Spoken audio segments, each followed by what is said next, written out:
This podcast is brought to you by Progressive. Have you tried the Name Your Price tool yet? It works just the way it sounds. You tell Progressive how much you want to pay for car insurance, and they'll show you coverage options that fit your budget. It's easy to start a quote, and you'll be able to find a rate that works for you. It's just one of the many ways you can save with Progressive. Get your quote today at Progressive.com and see why 4 out of 5 new auto customers recommend Progressive. Progressive Casualty Insurance Company and Affiliates. Price and coverage match limited by state law. The following is brought to you by the Social Suplex Podcast Network. What's up, everybody? This is the Dirty Daddy, Chris Dickinson here, and you are listening to Keepin It Strong Style. Yo, this is Rich Latta from One Nation Radio. This is brought to you by the Social Suplex Podcast Network. We present to you the Ace of Podcasts, Keepin It Strong Style. Let's go. It's the Ace of Podcasts, Keepin It Strong Style. Covering New Japan, they ready to hold it down. Jeremy Donovan and the young boy Josh. Come and hit a job out and bury all the frauds. From the Tokyo Dome over to the G1. Social Suplex is the network where we can get it done. I'ma chill and let them have it, cause this is just an intro. Keeping the strong style, 6 stars from the get-go, boy. Yeah, from Tampa Bay to the Tokyo Dome, this is Keeping It Strong Style with your hosts, Jeremy Donovan and the young boy Joshua Smith. And thank you for listening. Welcome to Keeping It Strong Style, the ace of podcasts on the Social Suplex Podcast Network. Jeremy Donovan here with the young boy Josh Smith. On today's show, we'll be interviewing the Dirty Daddy Chris Dickinson, reviewing Collision Night 2, talking about Moxley vs. Nagata, answering your questions, and covering all this news in the world of New Japan Pro Wrestling. You can support our show by subscribing and following the Social Suplex Podcast Network or Keeping It Strong Style on the podcast app of your choice and leaving a rating and review. You can also get all the podcasts and columns over at socialsuplex.com. Check out our Pro Wrestling Tee store, ProWrestlingTees.com/socialsuplex. That's where you can get your official Keeping It Strong Style t-shirt. If you enjoy this podcast, please consider making a one-time or monthly donation by visiting socialsuplex.com/donate and clicking on the donate button under the Keeping It Strong Style logo. This week's episode is brought to you by the NJPW EXT, the only browser extension for NJPWWorld.com with features like dark mode, improved translations and layouts, custom and shared playlists, synchronized viewing parties, and much, much more. It takes NJPW World to the next level. You can visit njpwext.us today for details. Young boy, how you doing, man? Oh, I'm fucking embarrassed right now. Okay? I'm embarrassed because you put out this tweet today and it goes viral. You know, it's probably got the most interaction of any tweet that we've ever had on our little page. And I've been a little overwhelmed by it. I mean, it's not, and also the other thing too, is the tweet has nothing to do with you or I or the show. So it tells me that people are a lot more into Royce Isaacs, Ren Narita, and AEW Dark and the Forbidden Door than they are in, like, say, my birthday. Which is fine. That's cool. It's whatever. But, we got a lot of new followers, which was awesome. And, lots of interactions. And then come to find out, this match that you have promoted on our page that got all this interaction doesn't even happen. Now you have to put out a retraction. There's people, upset and I'm upset, quite frankly. And I think this is the last time we should ever tweet something that is AEW related on our page again. Okay. Because guys looking, Keeping It Strong Style is down bad right now. Yeah. TK, man, so like a fool today. Here's what happened, guys. So this morning we get sent, what had happened was we get sent the AEW Dark graphic for Narita versus Isaacs. It's something that, where'd that come from? So it came from one of our sources that it got sent to us, and this match is happening. So I was like, of course we were all excited. I put the match out there. I put the graphic out there. It was one of the graphics. It was sized like it was posted on their Instagram story, so that's assumed where the original source came from. Tweeted it out, of course, on our Twitter account at KI Strong Style. Like you mentioned, Josh, tweet went viral. Tons of likes, tons of retweets, tons of replies of everybody excited about this matchup. A few hours later, I see one of the guys in the match, Royce Isaacs. He comments on Twitter about the match, and hold on, let me see, because the tweet is no longer up there. I took a screen capture of this, so just, so y'all know. The receipts. Yeah, I got the receipts here. So Royce Isaacs, he tweeted out, he said, following up yesterday's at AEW Dark Elevation match with a heated hashtag AEW Dark clash, this time with some NJPW Strong Flair versus Ren Narita, let's get it. So Isaacs put out, he commented about the match, making it seem like the match was on, was happening. Then the Wrestling Observer website, they put out their article for AEW Dark, said the match was happening. Saw a bunch of all their other dirt sheets putting out that the match was happening. And then next thing you know, I see Royce Isaacs, he deletes his tweet. The AEW Dark video that Taz posts didn't have the match featured. And so I was kind of wondering what was going on there. And obviously Dark just got done airing on YouTube, and no Ren Narita versus Royce Isaacs match aired. So, I personally would not have known that if you hadn't put the retraction. Like, I would have thought to myself, like, man, I wonder how good that Royce Isaacs Ren Narita match was. And then, I probably would have gone looking for it in a few days and been really confused and kind of frustrated, being like, yo, which of these 15 matches is the Ren Narita match? Like, where is this? Why can't I find it? Only to find out that, we were wrong. We're spreaders and purveyors of misinformation out here, Yeah, we got caught up spreading false news, but I mean, it seems like the match. Yo, we should keep doing stuff like this because this was good for us. This, it's funny. Like, we're always putting out premium content, very little interaction. We put one thing that's not true, and the whole world is interacting with us. I think we need to start sensationalizing the stuff we put out there a little bit more. Oh boy. But we need to stop being shooters, start being workers. You know what I'm saying? Yeah, well, clearly we got worked in this situation. I did reach out to a couple sources that we have within AEW to kind of see what the deal was and to see if that match is airing. Because clearly, I would think if Royce Isaacs commented on it, the match actually got taped, it actually happened.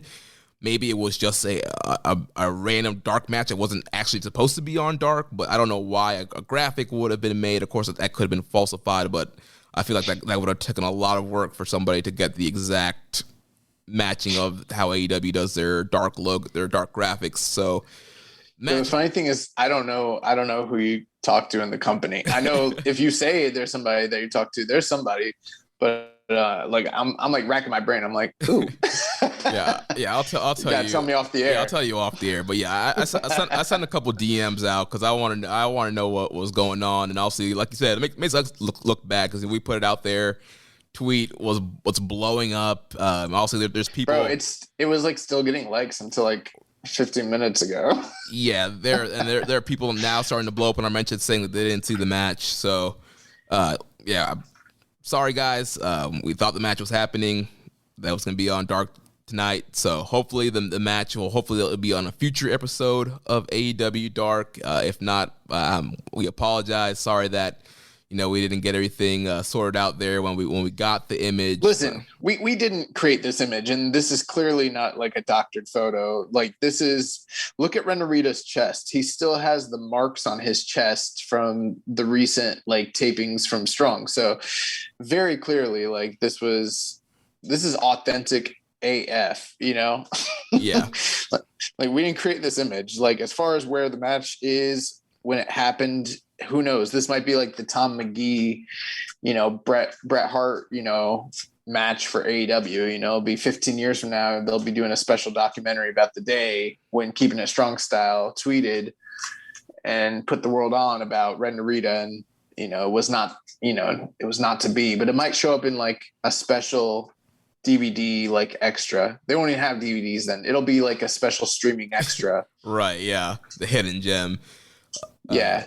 As part of like Disney's, wrestling, corner, which will include literally all of wrestling, WWE, AEW, everything, New Japan, all of it. It'll just all be Disney at that point.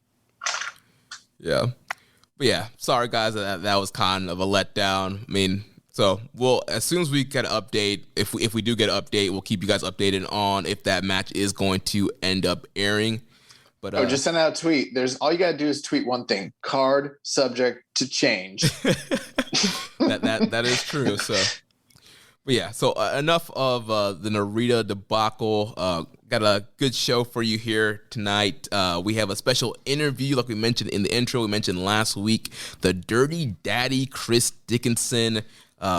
We actually got done interviewing him before we recorded this part of the show here. Great interview, guys. It's gonna be great. So so we'll throw to the interview right now, and then we'll come back with the rest of the show. Thanks for listening to Keeping It Strong Style. Jeremy Donovan here with the young boy Josh Smith, and we have a very special guest here today with us. We have the number one contender for the Strong Openweight Championship, the Dirty Daddy Chris Dickinson. Chris, thanks for joining us, man. What's going on? How you doing? Doing good, man. Happy to have you here on Keeping a Strong Style. Like we talked before we started recording, young boy and I, big fans of your work. We've seen you throughout several indies, several Mania weekends. So just it's a great honor to talk to you tonight.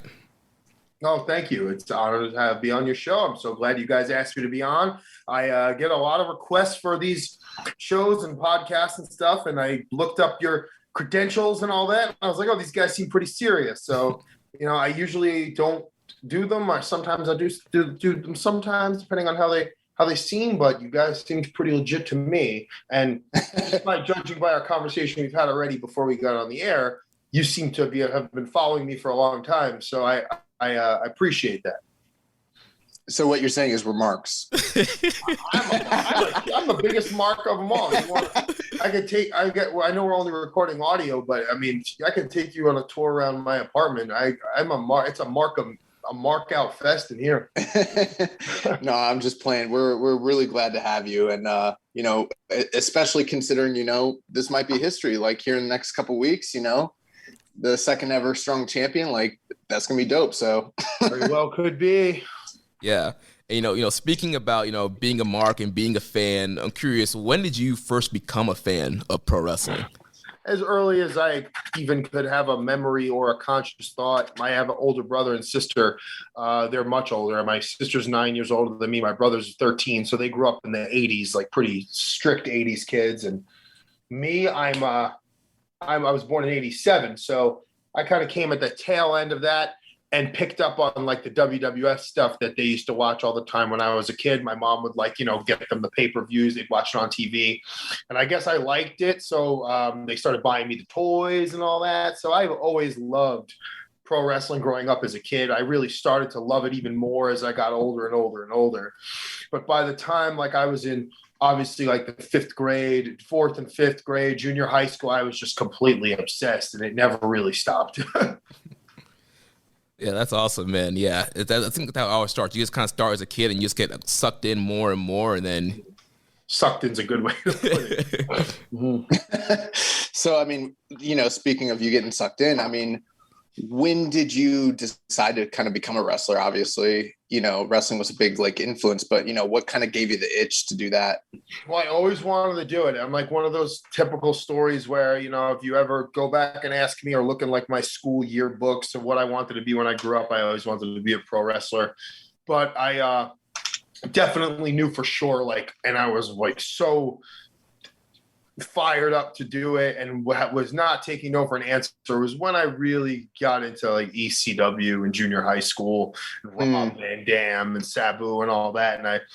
And I was following that while it was happening. And and then the indies in 2001 and 2. And by that point I already knew I need to find training. I was so serious about it already by the time I was already only 15. So I'd say ECW made me really want to do it for real. Rob Van Dam was a huge influence on me and made me want to really say, there's no way I can't do this. I want to do it, So how's that experience? So you grew up watching WWF and you find ECW, did you just kind of your whole perspective on wrestling just change and you kind of just drift away from WWF? Yeah, I was gonna say too, like, did your parents even like let you watch that stuff? My parents were awesome. My parents did not supervise anything I watched at all, to be honest. Like I said, I have an older brother and sister, and I kind of came at the end, and they weren't really so much worried about that stuff. It was like, my mom actually supported my wrestling obsession my whole childhood, because my thing would be, I'd ask my mom to rent me video. I had a video store right up the street from where I grew up, a nice big video store called Palmer Video. And I would rent wrestling videotapes constantly. I'd ask my mom, because we'd go to the little shopping center all the time, because there's like a little superette grocery store and a deli and, a bagel place and pizzeria, like a neighborhood like place. And I'd be like, Mom, can I go rent a movie or rent a wrestling game or a wrestling tape? And she always said yes. So I mean, I can't tell you how many times I've watched the 1992 Royal Rumble, right? Things like that. Nice. But yeah, my parents weren't really so much supervising, and it wasn't like I really asked permission anyways. The first time I ever actually saw ECW, I heard about it from a kid in my class. It was in the 4th grade. This kid, David Diaz, he told me about this wrestling company, because I was the big wrestling fan in school, right? I always had the wrestling video games and trading them with other kids. What game do you have? Or talking about, wrestling all the time, bringing in the magazine, and I was obsessed. And he was like, there's this wrestling show. It's on late at night on TV. I don't know what channel it's on, but it's called ECW. And there's this guy named Tommy Dreamer. There's a guy named Taz. There's a guy named Sabu. There's Jean-Claude Van Damme's brother. And I was just like, this kid's got to be lying to me. He's lying. I was only like 9 years old. It was like the 4th grade. But one night, sometime, I guess, in this period of time of my life, my brother was in my room playing Resident Evil, because we had a PlayStation, but it was in my room. So my brother was in my room playing Resident Evil, and it was late at night. So I was just like, well, let me go look on another TV and switch through the channels. And I found ECW that night. And I guess, like my perspective of wrestling definitely changed. But my perspective of wrestling, definitely ECW, blew me away, because ECW was responsible for so many things that would influence me so heavily in my life, whether it was music, pro wrestling, or just, anything of that nature, because it was accessible through ECW, through a wrestling company, like coming through the funnel of something I'm already familiar with. Now I'm being exposed to bands like Metallica or Pantera and Alice in Chains and things like that would be so influential on me as I grew up as a young adolescent male. So ECW was huge, but what really took it over the edge for me was starting to find the Japanese stuff and kind of taking to the Japanese wrestlers more so that were in ECW or WCW and WWF. I was very interested because I did karate growing up as a kid. That was my main, I guess, sport, or I was put into karate, and I did karate, and I was already kind of attracted to that the Japanese culture in a way. Sure. So I guess I really ate that stuff up. And then I found indie wrestling, kind of like after ECW went out of business. I started linking up with other kids that were backyard wrestlers, that we were getting together to like wrestle together in the park or whatever. Meeting friends through friends that were all into wrestling. I started going to indie shows like Jersey All Pro Wrestling, or at the time UCW, which was and seeing all those that first wave of like what the popular indie stuff was, like Low Key and Homicide, Xavier, Amazing Red, the Hit Squad, the SATs, the Boogie Nights, the this, the that, all that stuff. And that's when I was like, oh shit. And I started to discover the VHS tapes and the accessibility to them at the shows, like the vendors and this and that, and then realizing like, okay, I can watch this stuff. And it was just all like, now it's just, nowadays you could go and find it all in like one day, right? You could read about all this in like one day, but back then it was like you got a little breadcrumb, then you got a little breadcrumb, then you got some more breadcrumbs. And you had to really do the work and figure it out for yourself. And the internet was there, but it was in such its infancy that even coming across this information was difficult to follow. Sometimes it was too much. You could only sit. I only used to sit at the computer for so many hours, but I was obsessed, and I started making friends with the tape traders. Obviously RF video was a big one, but George Mayfield, this gentleman, he used to sell VHS tapes and DVDs. He used to go to Japan himself and, get a lot of the footage and bring it back here, get merch from Japan and bring it back here. He taught me a lot about like Japanese wrestling and things that I was interested in based on like what I liked. He'd be like, well, what do you like? What do you want to see? And he'd point me in the direction of like a certain tape or a certain wrestler or a certain company. And that's how I got so deeply into like All Japan Pro Wrestling and all that stuff and like the 4 pillars type shit. And also there was in the mall by my house, there was an RF video kiosk stand, and Monster Mac from the Hit Squad, the tag team, used to work at the stand, I guess, like on the side or whatever. And I used to go and like pick his brain about like what Japanese wrestling he liked, and it just all kind of manifested, Wow. Yeah. So like we said earlier, just getting sucked in. You see ECW, you get exposed to indies, you get exposed to the pure resu. Your horizons expands getting into the world of wrestling. So you're getting hyped up. You're seeing all this wrestling. So where did you start training? So you love wrestling. You say you want to do it. Where did you end up starting your training? Well, I first started training when I was a young kid. I was like 15 years old. It was Jersey All Pro Wrestling, had a wrestling school in Bayonne, New Jersey. Now, where I'm from, I live in Staten Island. We're technically surrounded by Jersey on the left, Jersey up top, and then Brooklyn on the right. So, Bayonne's only like a 10 or 15 minute drive, and they had shows in this building there in Bayonne, and they had the school in the same building. So I knew a kid that I, was wrestling with in the park on Sundays his mom would take him to go there to go to training. And I'd be like, I want to go. Can I come with you, please? Because my parents were not the type of parents that were like, hey, Mom, look, this is the Wild Samoan Pro Wrestling Training Academy. If you just give me $3,000, I could move to Allentown. Like, I'm like a 15-year-old kid. This is not happening.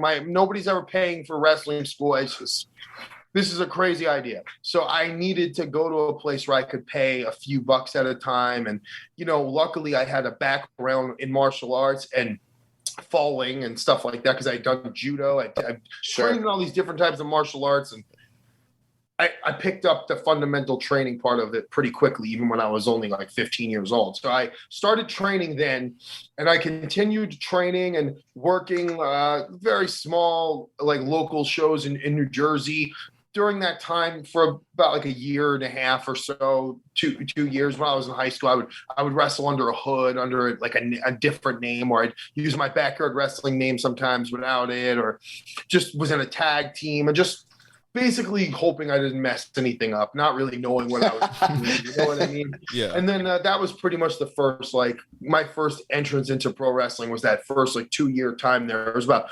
2003 to 2004, or 2002 to 2004. Nice. We're going to switch gears into some more New Japan type stuff. But before we do that, last question. When and how did you start, when did you get your first big break, would you say, in the business? It's kind of like, for me, it works in periods and different moments of where I got a break. I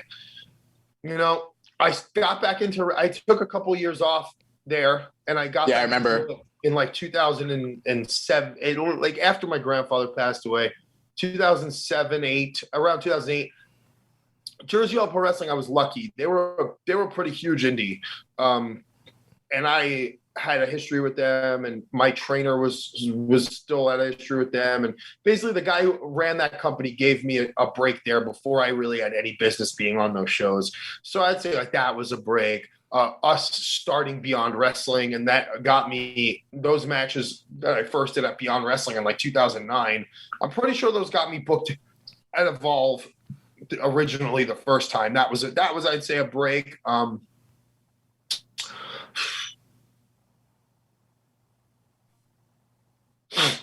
GCW, man. I mean, Beyond Wrestling the being a part of the growth of Beyond Wrestling was I've always considered that to be really special. I've gotten breaks, and then I've gotten kind of screwed, like setbacks and stuff. Oh yeah, a couple of those, man, that were like, what, why, how, just completely out of my control. Like I debuted at PWG, and I absolutely killed it. And he asked me to go back for 2 shows. He tried to book me for 2 shows after, and I had a tour planned. Which was a break to go to UK for the first time, a big tour. I had 18 dates. The money was pretty good considering what I was doing at the time, and the shows were all booked. Like I was, committed to go and wrestle for this guy, and then all these other companies that this guy had reached out to and gotten bookings for, and I got to go do this. It's, the plane tickets are bought. Right, yeah. PWG booking kind of happened a little bit last minute, but he wanted to book me afterwards because me and Brian had a really good match. And Brian Cage, he just never, I said I couldn't do it, but can we get back to it when I come home, whatever? Yeah, absolutely. And then Super Dragon just kind of ghosted me and never brought me back, which is kind of everyone says the typical story. Or I got a break. I debuted for Ring of Honor in 2000, and right at the beginning of 2015 was the day before the Super Bowl when the Pats played the Seahawks. And because of the Kimberly video, they just some guy in the office went absolutely batshit crazy. and I never got booked again. So little things like that. A huge break, man. Just being a part of the ascension of GCW. Absolutely. Big time. Going to Japan the first time. Incredible. Yeah, just really, really good stuff to come out of that. I really really special matches to me were breaks. Wrestling Masato Tanaka was a break for me because that helped me inevitably get booked in Japan for 01 Pro Wrestling. Form a relationship with a guy that wrestled in the first Japanese wrestling match on a videotape I ever watched. So pretty wild. Things of that nature. It's just I would say, obviously, the biggest break of my career, thus, especially considering the way it came and the time it came, and was, getting hooked up to work for New Japan, for sure. Yeah, nice. So I'm glad you mentioned that. So, yeah, how did the connection with New Japan happen? How'd you get there? Well, you got to think about it. I went to Japan the first time. GCW is pretty instrumental in a lot of this. I went to Japan the first time, and it was incredible. I had no idea GCW was that over in Japan, or was that over in the world, period. They say don't go into certain things with high expectations. You'll be let down. Well, my trip to Japan in February of 2020 completely far exceeded any expectation I ever had. And we're talking about, this was my life goal. So my expectations were certainly lofty, right? It was just the response was incredible. It was like they already all knew who I was, and I was given such a great match right off the bat against Yuji Okabayashi, and we absolutely just had a war. It was like there's no better way to make a great first impression, right? You only get one chance, so I wanted to make sure I made a great first impression. And since that night, it was just, dude, I sold so much merchandise. If it wasn't for the Japanese tour in 2020 there before the pandemic, I would have been screwed financially. So I did really, really well with money, whether it was my paydays, my merchandise. The response from the audience was unbelievable. The meet and greets, meeting the fans, just really, it was such a positive experience seeing grown people, literally on the verge of tears. It's a literal true story. There was two grown women who came to me with these cookies. They gave me these cookies as a present. This one woman was literally crying tears. And I was like, I am nobody. I do not understand why you think meeting me is that serious. I mean, I gave a free t-shirt to a guy who bought a different piece of merchandise every night at the end of the tour. And he was literally on his knees thanking me up and down. These people are so respectful, and they're just so kind, and they're really appreciative.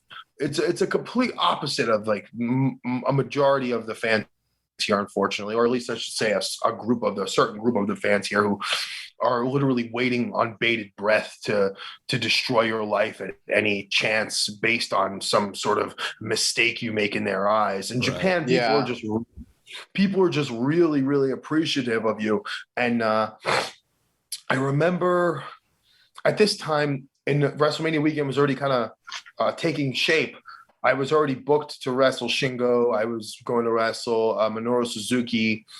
And I remember like after that tour, towards the end of it, I went to like the New Japan store, and I remember being at this fan meet and greet thing after I wrestled at I did a show. I wrestled for this indie called Dove Pro, and me and Alex Cologne had to make it back to this fan meeting. We went to the fan meeting, and it was like the people like swarmed us. It was like we were the fucking Beatles. We got there late. I'm not embellishing or trying to make it sound like it bigger than it was. It was so silly to me because we were really treated like we were superstars. And I remember drinking a beer or whatever, and in this bar, this like room with all these fans in it, and on the TV was New Japan. It was playing, and I was thinking to myself like, damn, if these people like me now, I could only imagine how the hell they'd feel if I was doing that. So I went to a Gold's Gym, kind of like near Tokyo Dome City over there, because I saw it popped up on the map or whatever of where a gym was. And I was like, I'll go to that one, whatever. So I went to the gym, and I got recognized by Robbie Eagles. And I started talking to him, and he's a New Japan guy. Yeah. And then I saw Kenta, who I had met previously at NXT one time, and he speaks actually fluent English. So I started chatting it up with him, and then the next thing you know, I saw El Phantasmo. I met El Phantasmo, and he was really, really cool. And he introduced me to Gato. And then I saw Jay White, and I saw maybe Hanma. There was just a lot of New Japan guys. Hanare was there, and Hanare actually was on an excursion in 2016 at that wrestling school of the company I went to England for. So I would train do like a training class once or twice a week for this company, and he was one of the students there, like on excursion. So I knew him, and I started talking to him about New Japan, and he was telling me how awesome it was. There was like a good camaraderie there with all those guys. I thought they were all down to earth and really cool, and I was like, man, this looks awesome. It just looks awesome that they're all working for New Japan, and I love New Japan. So I was like, all right, I got this match with Suzuki. I got this match with Shingo. They're like two of the biggest stars. I mean, Minoru Suzuki and Shingo both are like veterans. These guys are huge names, right? I was like, sure. There's no reason why I can't be in New Japan. There's no reason why I shouldn't feel confident enough to know that I could do it. And I at that point I had reached out to them and started talking a little bit. And then from there, they were going to do a show in Tampa. There was like one of those shows that they were going to do. We were there. Yeah, they were going to do talking about the Mania weekend one they were going to do. Yeah, there was going to be one in Tampa. Oh, that's right. I was going to go, and I was going to go and just, hang out, introduce myself, and whatever. So it was kind of like maybe just talking or whatever at that point. Sure. And then the pandemic happened. And then they started New Japan Strong, and then I didn't start with Strong till November, but I still I still got asked to go, which was huge for me because I spent like most of that year while they were doing Strong, I was like I watch everything anyways from New Japan usually, but I was like, man, I really, really, really want to do this show. I really want to be like a part of this because this is it. Like, what else is going on? This is, at least it's something. And, a couple months went by, and then eventually it was like, I used to say, man, this is like, I need a miracle here. Hopefully this is it. And man, it happened. So it's not something I take for granted at all, because it came at a time when there was no telling what was going to happen. There's no guarantees. with the indies. Thank God for GCW continuing on and still producing good stuff and trying to really just stay up there and do their thing, regardless of whatever anybody thinks about it. But I was like, man, I really need something needs to happen here. And God, Sure.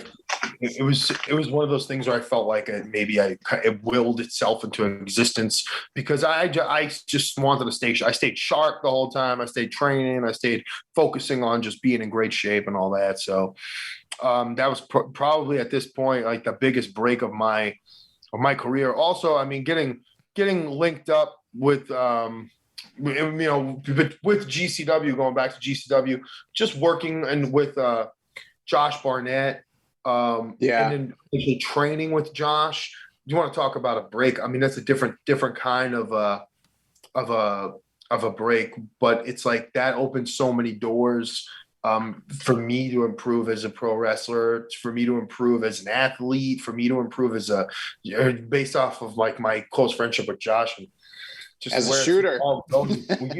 As a shooter, but as a person, I've learned so much from Josh as just a dude.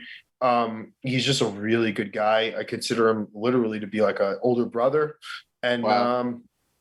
So with that came all the stuff we've been doing with Bloodsport, and I wrestled Jon Moxley, and it's not a complete accident that happened, So I think wrestling Jon Moxley, inevitably we teamed up. We wrestled Nagata not too long ago, and just all these little things that are just kind of like happening, these good little pieces of good fortune to come out of all of the darkness that kind of was a lot of that 2020 time period. And I think a lot of it came from just trying to like block a lot of the bullshit out that was going on in the world. And I know it was really hard because there was a ton.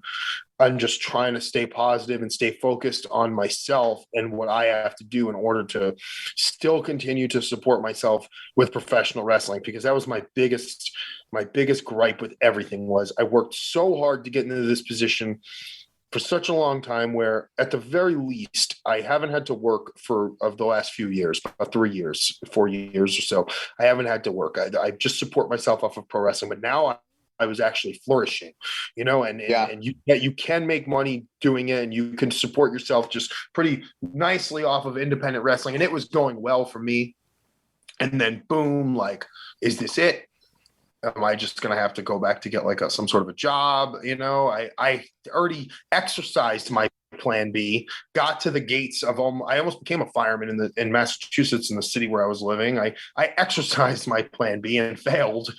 I was all in on pro wrestling at this point. You know what I mean? And I was okay with it. I fell in love with it more than I ever have before.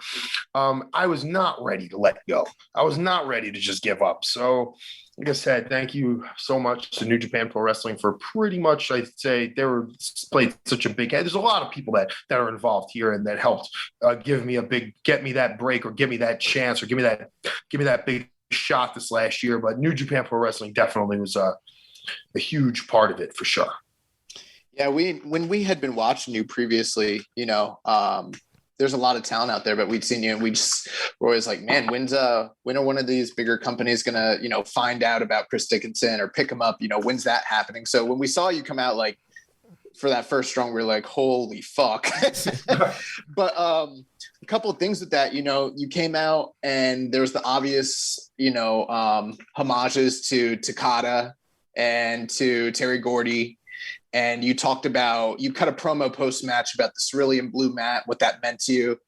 Talk about, just all that stuff, what that debut meant for you, what it meant to work for New Japan, maybe even what the future holds, what your kind of aspirations are for, down the road with New Japan beyond Strong. Sure. Yeah. Well, I had a conversation one time with Jonathan Gresham years ago, actually, in my car. We were sitting in my car, and it was like, man, if you want to work for a company, you should know everything about that company. You should know their history. You should know everybody who works on the roster. You should know everybody what's going on. You should know every top, the past, the present, and all that. And obviously, I know a lot about New Japan Pro Wrestling already, but when I made it like my goal, and I made it like my main number one thing on my list that I had to do was to work for New Japan Pro Wrestling, because I look at a lot of people, they won't say this stuff, or they won't be as transparent because they'll think it'll hurt them. But I never had any desire to work for the WWE, or that wasn't like my goal or my dream, right? My main goal, my life goal, was to wrestle in Japan. To what capacity? Like, I didn't have my mind made up yet. I just wanted to wrestle in Japan. I was a huge fan of it growing up from ages about 13, 14 on. Obviously, I know a lot about New Japan Pro Wrestling because, how could you not really? It's kind of like when I first got into Japanese wrestling, it was the first things you gravitate towards, the most basic stuff. What's the best of Chris Benoit in Japan? Best of Eddie Guerrero in Japan? Yeah. Jushin Liger, the Great Muda, Masachono, Antonio Inoki, Vader. New Japan, you're gonna watch New Japan. It's just a matter of, it's not even a question. But I knew that in myself there was a lot about certain things about it that I didn't particularly know yet, or I wasn't too familiar with, like a lot of the formative things about the company, or maybe more of like the stuff on talking about like what the idea of New Japan Pro Wrestling really was based on in its earliest days from when the dojo started, what Antonio Inoki was really trying to accomplish with his wrestlers, the hiring of Karl Gotch to train the wrestlers, and why he had him come in and train those guys in catch wrestling, and how they were all trained that certain way. And what's the UWF? Why did the UWF start? Who are these? You know what I mean? Yeah. I had to learn more about like 80s New Japan Pro Wrestling that I didn't really know that much about yet. And that's where kind of like the roots and the core of all of my style evolved into more so really lie, is that era there of the guys who were all trained by Gotch, and the guys who went on to form the UWF and, cross over and wrestle for the UWF and then start the UWFI and then go back to New Japan. And just, I needed to really sharpen myself up on all that. And I was lucky enough that I ended up, it was just by chance, becoming friends with Josh Barnett, who was recruited to New Japan Pro Wrestling to wrestle in the main event at the Tokyo Dome for the IWGP title in his first match. First match by Antonio Inoki himself. So now it's like, not only am I kind of doing this research on my own or trying to go back and learn about all this wrestling maybe that I'd never watched before, but I'm also training pretty much the same way that they trained in the dojo and back in the day,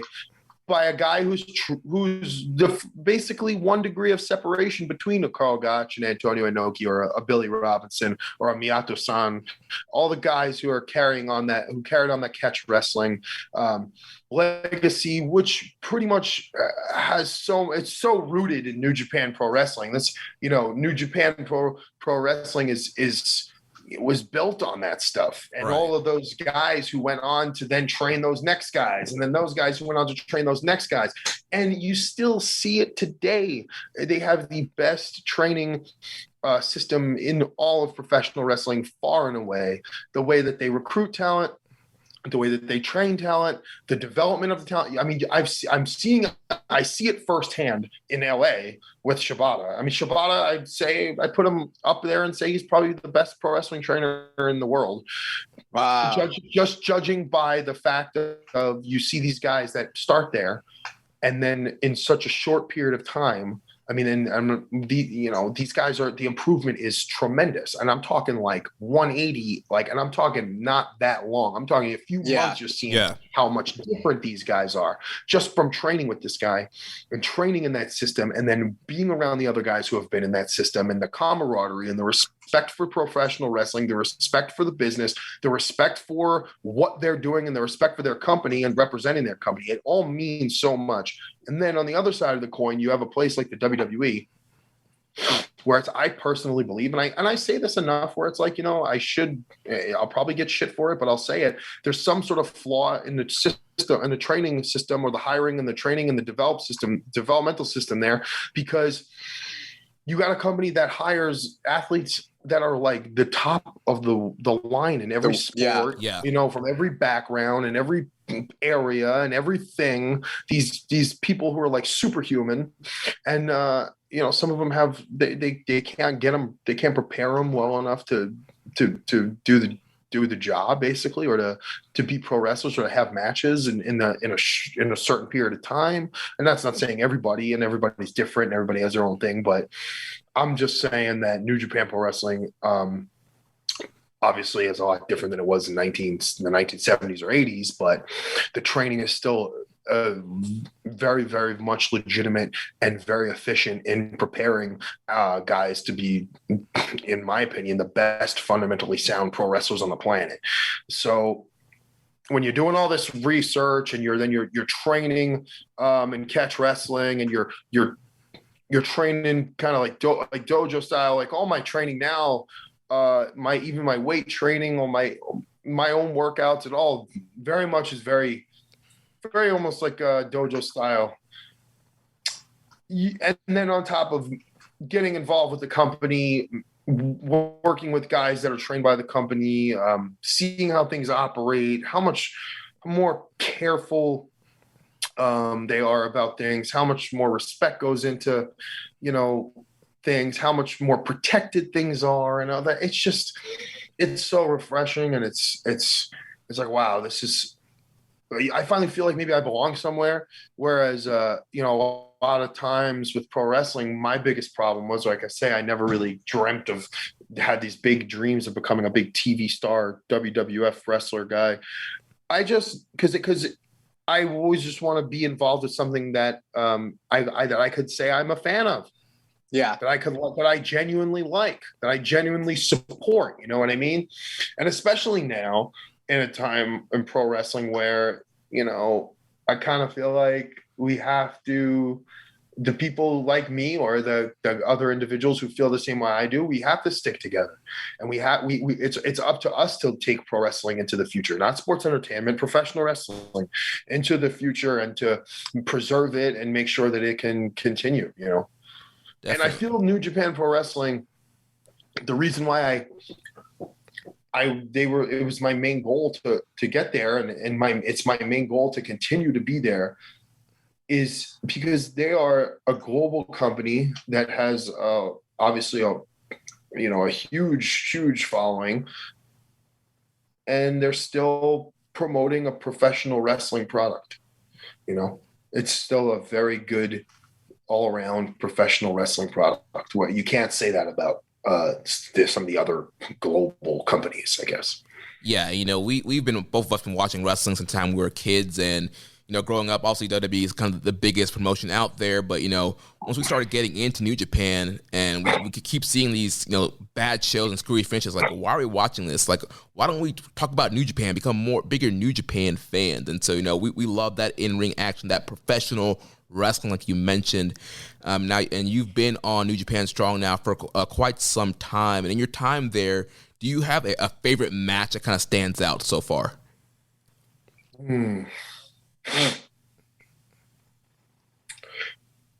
That match I just had with Nagata and Moxley and Ren was pretty surreal. That was pretty awesome. I had a match with Rocky Romero, which was kind of like Rocky's kind of like the gatekeeper, you know what I mean? He's gonna see for himself what's going on with maybe somebody new that's coming in the door, and because he's the man, and he's going to see for himself. It's another reason why I love Strong, and why I you know, my New Japan's great, because there's wrestlers running the wrestling stuff, doing the running the shit. Yeah, it's pro wrestlers here that are, you know, I'm not just talking about just anybody. We're talking about like really well accomplished, decorated, well versed, well trained, multiple backgrounds and different styles, and traveled the world. And you know, this is somebody that you have to impress. This is somebody that's gonna make that decision whether or not, you're going to be there or not. Whereas it's instead of it being some mark somewhere running like an indie promotion who has no clue, like who's never taken one bump or, wrestled before, period. So It's just, like I said, it's just the things are just a little bit more, a lot bit more protected, if you know what I'm talking about. Yeah. So that match with Rocky was really, really special for me, also because I always wanted to wrestle Rocky. But man, I've had some really good ones there. I had Blake Christian's last match pretty much before he went to WWE. Oh yeah, that was cool. That was a fun one. Man, the first match I did, I believe it was a tag match. That one was definitely like, I was up.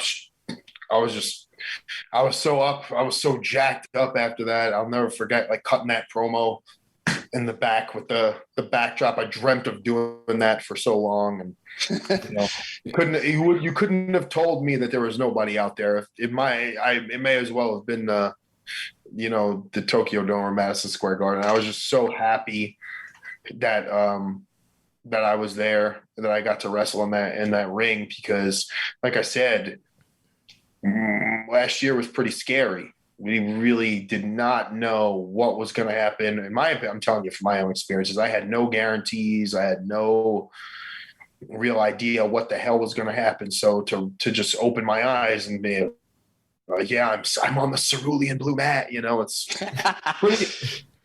pretty surreal, man. Well, I'll tell you, I know it might not be your favorite because you didn't pick up the W, but for my money, it's the best. We've been watching Strong since it dropped, and the best, at least one of the top best Strong matches was you and Narita. That match just fucking kicked ass. Yeah, very hard hitting, very intense. Love that match. We Ren, but we he's a bad Ren is a I was gonna get my hands around Ren.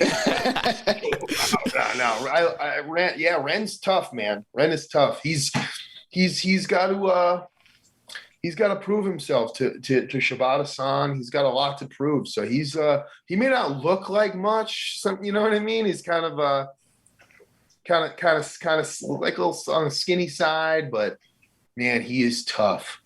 There's like that Joe Jackson, Michael Jackson thing. Like he's got to go out there and perform, or his dad's going to beat him, basically.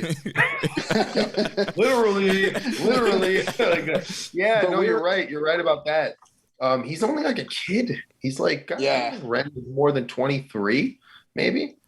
He started. He was. I think he was the youngest to ever be admitted to the Nogi Dojo, if I recall, like 18. Yeah. So yeah, he's young. He was a shoot amateur too. He has some sort of decorated amateur background. I remember I shot like a lazy single leg takedown or something on him, and he just like pulled it back real quick. And I was like, oh no. I was like, he knows what he's doing. Okay. He's cool, but yeah, Ren. A lot of people like that match. I appreciate that. Thank you. Well, we've got, honestly, we got a ton more questions, but we're bumping up on the 45 minutes. I know. Listen, I don't even mean to pat myself on the back. I know I'm a good interview, so I know I talk a lot. No, you make it easy for us, but we want to get you out of here. So, last question: what would it mean winning the Strong Openweight title? And do you have any final words for one filthy Tom Lawlor? What would it mean? I mean, to hold a New Japan Championship. I mean, just the fact that I feel like we've accomplished so much with Strong and the camaraderie and the nucleus of the roster and the locker room at this period of time, the way it's grown, and considering we haven't even wrestled in Japan. I mean, I haven't wrestled in Japan since February of 2020, and it wasn't for New Japan Pro Wrestling. Just considering all these factors involved, I think it's tremendous, and it's amazing that to say I'm even competing for a New Japan Pro Wrestling title. It's unbelievable to become champion. Yeah, I mean, this is what we're in it for. This is why we're professional wrestlers. I kind of sound like a broken record. I say it all the time because it's true. I feel like New Japan Pro Wrestling is the most competitive environment in professional wrestling for, a variety of reasons. But if you don't want to be a champion, if you don't want to be a top guy, if you don't want to be, competing for titles in the tournaments, in the leagues or whatever, then maybe it's not for you, because I feel like everybody there is hungry, and that's the way it should be. And yeah, it would be unbelievable to be crowned a champion. I think for Tom, it's fantastic. He's an accomplished athlete. He has a great background, and he's a great pro wrestler. But I mean, I'm not gonna lie, just like I have before, it's only going to be even worse for him now, because it's in New Japan, and I have so much more to prove. I'm gonna whoop his ass. It's really what it comes down to. I'm gonna whoop his ass. And there's all the little bullshit games he's been playing too with his lackeys and this and that. And you got that little runt Limelight. He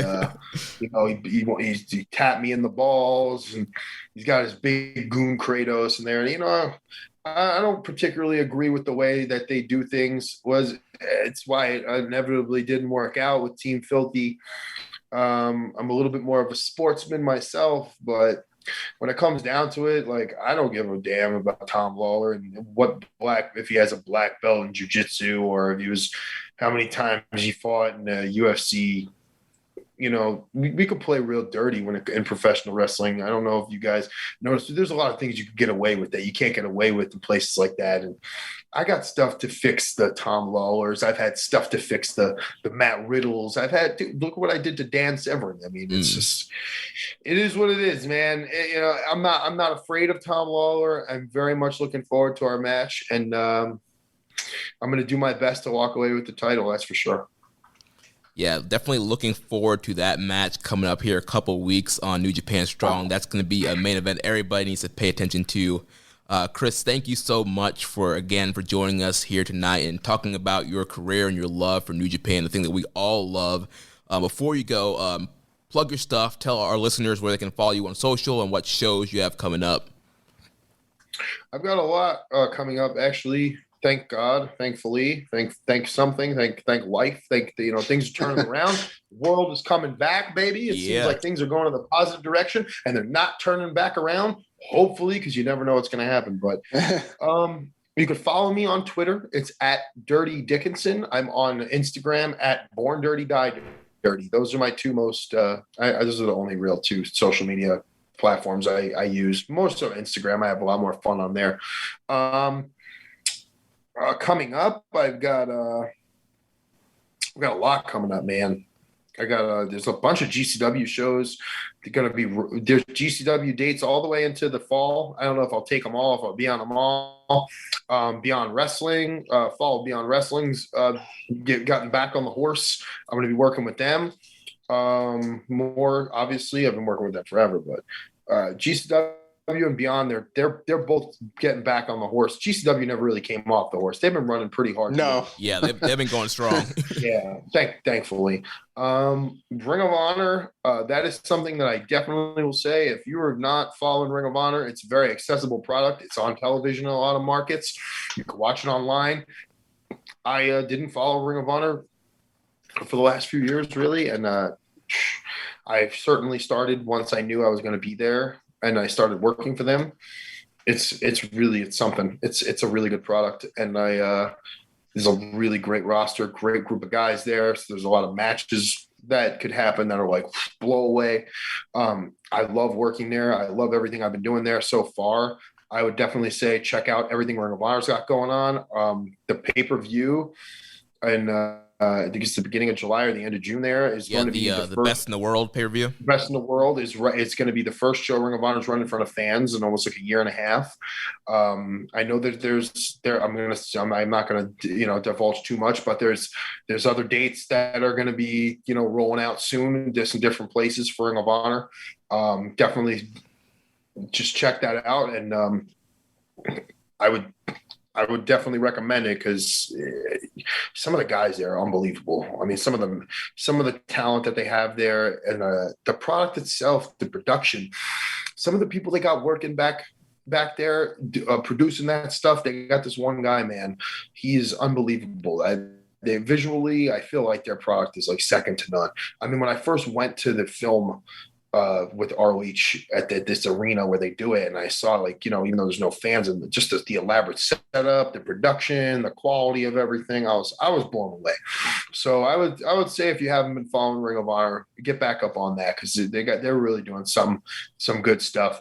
And just support any indie wrestling you can. I mean, I just did a show, and it sounds crazy, I was just in Indiana. I did IWA Mid-South. Still rocking it, man. Places like that still doing it, and giving me good matches and taking care of me, and just, do your best to support us independent contractors out there and us freelancers, because we're hustling for the money, man. It ain't easy, but it's fun. You know what I mean? I love it. So. Nice. Well, it's been an honor. Yeah, thanks so much, Chris. Thank you. No problem, man. Nice talking to you guys.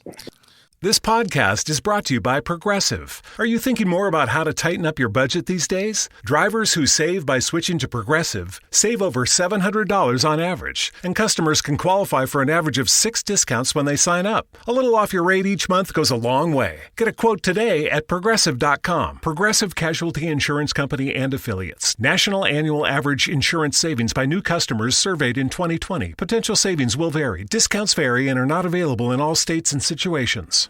All right, and we are back from the Chris Dickinson interview. Man, it was a great time talking with Chris and talking about his love for New Japan and how he got into wrestling. Great conversation.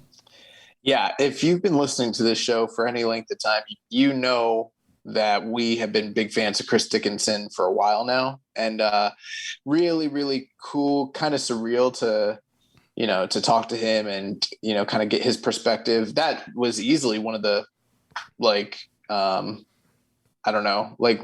least involved we've ever had to be with an interview, because he was able to just kind of articulate and tell us, so much about himself. There's a lot of questions that we wanted to get to that we didn't necessarily have time, but it didn't matter because he touched on them anyways. So I was like, man, that was a great interview, Yeah, I mean, it was just we was threw the ball and he just ran with it. So yeah, it was great interview. It was, hope you guys enjoyed that. We mentioned hopefully in the future we can do some more interviews with some guys involved in New Japan Strong. But yeah, looking forward to. We're always able to. It's just we just don't, get around to doing it. Yeah. But if there was anyone on Strong, out of the whole roster, I wanted to talk to, it's the Dirty Daddy, and man, talk about a guy that was intense. Yeah, from the get-go. Yeah, but not in a negative way, so I'm not trying to paint a bad picture, but dude, he's just zeroed in, honed in on wrestling, and he's passionate about it, and it's oh shit, I bet if I was in a room, I'd be intimidated with him. Right. Man might stretch me or some shit, Oh man, but yeah, definitely a cool dude. Looking forward to his success. And he's a guy that we've seen for years now on the independent scene. We've seen him here in Tampa and Evolve. Him and Jaka, we've seen him several times with the Evolve tag team titles. We've seen him on Bloodsport, Mania Weekend, GCW shows, WrestleCon stuff, throughout the Mania weekends. And we saw him this past Mania weekend at Bloodsport and Violence and Suffering show here in Ybor. So yeah, it's great talking to him, and just looking forward to all the great stuff he's going to be doing in New Japan. Yeah, and I'm going to be, I'm very excited for this title match coming up. So, but we've got a lot to kind of get into here and dive into, and it's another week. It's another Keeping It Strong Style, boys, ladies and gentlemen. Yeah. So first thing we got to talk about. The news that New Japan is coming back into action here. So this comes from NJPW1972.com. They say after the cancellation or postponement of 5 events in May, New Japan Pro Wrestling can now announce that live events will return on May 22nd in Nagoya at the Nagoya Conference Center Event Hall, with events on May 24th, 25th, and 26th also to take place as scheduled in Korakuen Hall. On May 5th and 9th, announcement of positive COVID-19 tests among the NJPW roster caused a great deal of concern. Infected wrestlers have all continued to display minor or no symptoms and have isolated and received appropriate medical treatment. Additionally, wrestlers who have had contact with the infected or had any reason to be concerned have also independently isolated and taken relevant measures. Wrestlers who have completed their isolation period are being allowed to resume training. Wrestlers and staff will only be allowed to participate in events to follow after diligent screening and on consultation with medical professionals and training staff, including on any after effects that may arise from a lengthy period of isolation. We ask for your understanding and patience in awaiting further announcements. To this further point, New Japan Pro Wrestling has maintained its COVID-19 policy drawn up under expert advice and guidance. This includes daily temperature and blood oxygen saturation checks, as well as regular screening before events. At events, attendees are temperature screened on entry to venues. Masks are required during training and backstage, and packaged food is provided in order to limit unnecessary movement outside. However, we have taken recent developments extremely seriously, starting with improvements in testing frequency and methods. We are working to further strengthen our COVID-19 countermeasures in the future. New Japan Pro Wrestling's COVID-19 event policy continues to protect the health of every event attendee to the highest standard. We eagerly await fans in Nagoya and Tokyo from Saturday. So, young boy, New Japan is back in action. Yep. So, I mean, just to, before we get to that, I think it's great that they're kind of giving us a detailed outline of everything that they've done in the past, the things that they're doing going forward, how they're handling the treatment and safety of the wrestlers and those involved with the shows, everything like that. I think that last year when I said initially that they didn't really highlight the idea that they were testing for every single show, and we were kind of met with opposition from listeners or even those on Twitter that claimed, no, they were testing like for every single show. And it did come to light eventually, even though it wasn't something they highlighted in their initial like safety protocol procedure when they released it last year. They were testing, but it's very evident based on the wording here that it wasn't as frequently as some people might have presumed it to be. And, what it sounds like based on just inference, likely like tested prior to a tour. And then that was pretty much it. Most likely, because everything else, it says daily screenings, daily health screenings, temperature checks, yada, yada. But now they're going to up the ante when it comes to the testing. And, I don't know how needed it was, or not needed, but I mean, I don't know how accessible the tests are in Japan, Right. So I'm not sure what that situation even looks like. So yeah, we were critical of them, or at least I was last year. And I think some of my criticisms were proven to be true, that it didn't sound like they were testing before every show. But going forward, we still don't know that that's 100% what's going to be happening. But, this is probably the most transparent company when it comes to what they're doing, how they're handling the situation. And they have been all along the way. And it sounds like they're doing everything in their power that they're capable of doing to continue to, deal with this safely and responsibly. The other thing too is, like they mentioned, that not to minimize the disease or anything, but those who did come in contact with it and test positive, are recovering, which is a good thing. So not to say that they shouldn't take it seriously, because it sounds like they are, but this is just where we're at. And hopefully, I know that the vaccinations in Japan have been very slow going. There's a cultural disparity there between, other countries where vaccinations are, a wide, very, they happen all the time, as part of the culture, and like over in Japan, maybe not so much from what I understand. And also not just that, but the vaccines being readily available is also kind of a concern as to, getting access for the general public. So I'm hoping that kind of changes, because we've already seen huge changes with the CDC and everything here in America and in other countries. So hopefully we get back to normal here very shortly with Japan. Yeah, that'll be great. Yeah, I was very excited when the announcement came up because I thought they were just going to wait till June. So yeah, glad that we're kind of picking some things back up here for New Japan. We're going to get some shows starting this weekend. I don't think the ones on Saturday are being aired, but I think the Monday, Tuesday, Wednesday Cork and Hall shows will be aired on New Japan World. As of right now. So the May 22nd show is not being aired, but the 24th, 25th, and 26th are? Yes, I think that's what I saw on New Japan World. Okay. Yeah.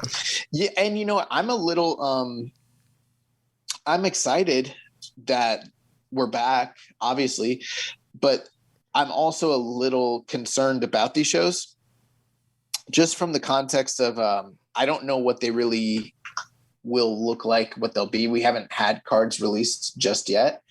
And I'm like, is it going to, and it's 3 shows in quick succession, back to back to back, boom, boom, boom. And very often when they do that, it's a wash, rinse, repeat sort of formula. And, it's not a Road to Dominion card. These are roads to Tokyo or roads to Grand Slam, Wrestling Grand Slam. So, we do know that we're getting Dominion at the end of the month, early, June, but it looks like we're already kind of looking past that and looking towards the stadium shows that were postponed. We don't even know when they're happening necessarily. So I'm just kind of like a little cautious about all this because I'm like, what are these shows going to look like? Are they just, road to shows again? Are we actually getting like a build to these 3 big monumental shows? Like, what's the deal? Yeah, I'm curious to see how this is all going to kind of play out because also we haven't gotten announcements on when the new dates for Wrestle Grand Slam in Yokohama Stadium or Tokyo Dome, so we don't know when those shows are happening. So if I were them, I would maybe just kind of turn this into a Dominion tour and start the Road to Dominion early and just really build up that Dominion card, and maybe you have to shift some of the matches you had planned for Yokohama Stadium and Tokyo Dome for Dominion, but I would kind of use this tour to really build up Dominion and make that a big show, especially if the stadium and dome shows aren't going to happen for a couple months. Yeah, you were correct. I'm looking at the schedule now. 24th, 25th, and 26th. Those are all going to air live on New Japan World, Road to Wrestling Grand Slam, Wrestle Grand Slam. And then, just a few days later is Dominion on Wednesday. We're going to have one Road to Dominion show on June the 1st, which is Tuesday. And then Wednesday, which is when this show usually drops, Dominion's happening. So we'll probably be like, oh, you know what? No, I'm sorry. That's incorrect. Dominion is June the 6th. So there actually will be 1, 2, 3. So there'll be another 3 Cork and Hall Road to shows for Dominion the following week. So that's kind of interesting, huh? Yeah, it is. Maybe, I don't know. I'm just kind of spitballing here. We had those canceled Road to Wrestle Grand Slam shows prior. Right. And maybe they were just postponed and this is just them playing them out. And like Gato's just like, all right, we're going to let's play ball, Yeah. like that shit got canceled. Let's run it back. Like, I don't know, man. That's kind of what it sounds like to me, but yeah, we're getting 6 Road to shows in 2 weeks and then Dominion. And then, probably these other 2 Grand Slam shows, I'm guessing. I don't know. I'm looking at the schedule and I'm seeing Kazuna Road Tour shows in June. Yeah, Kazuna Road is supposed to run from like the middle of June to like the middle of July.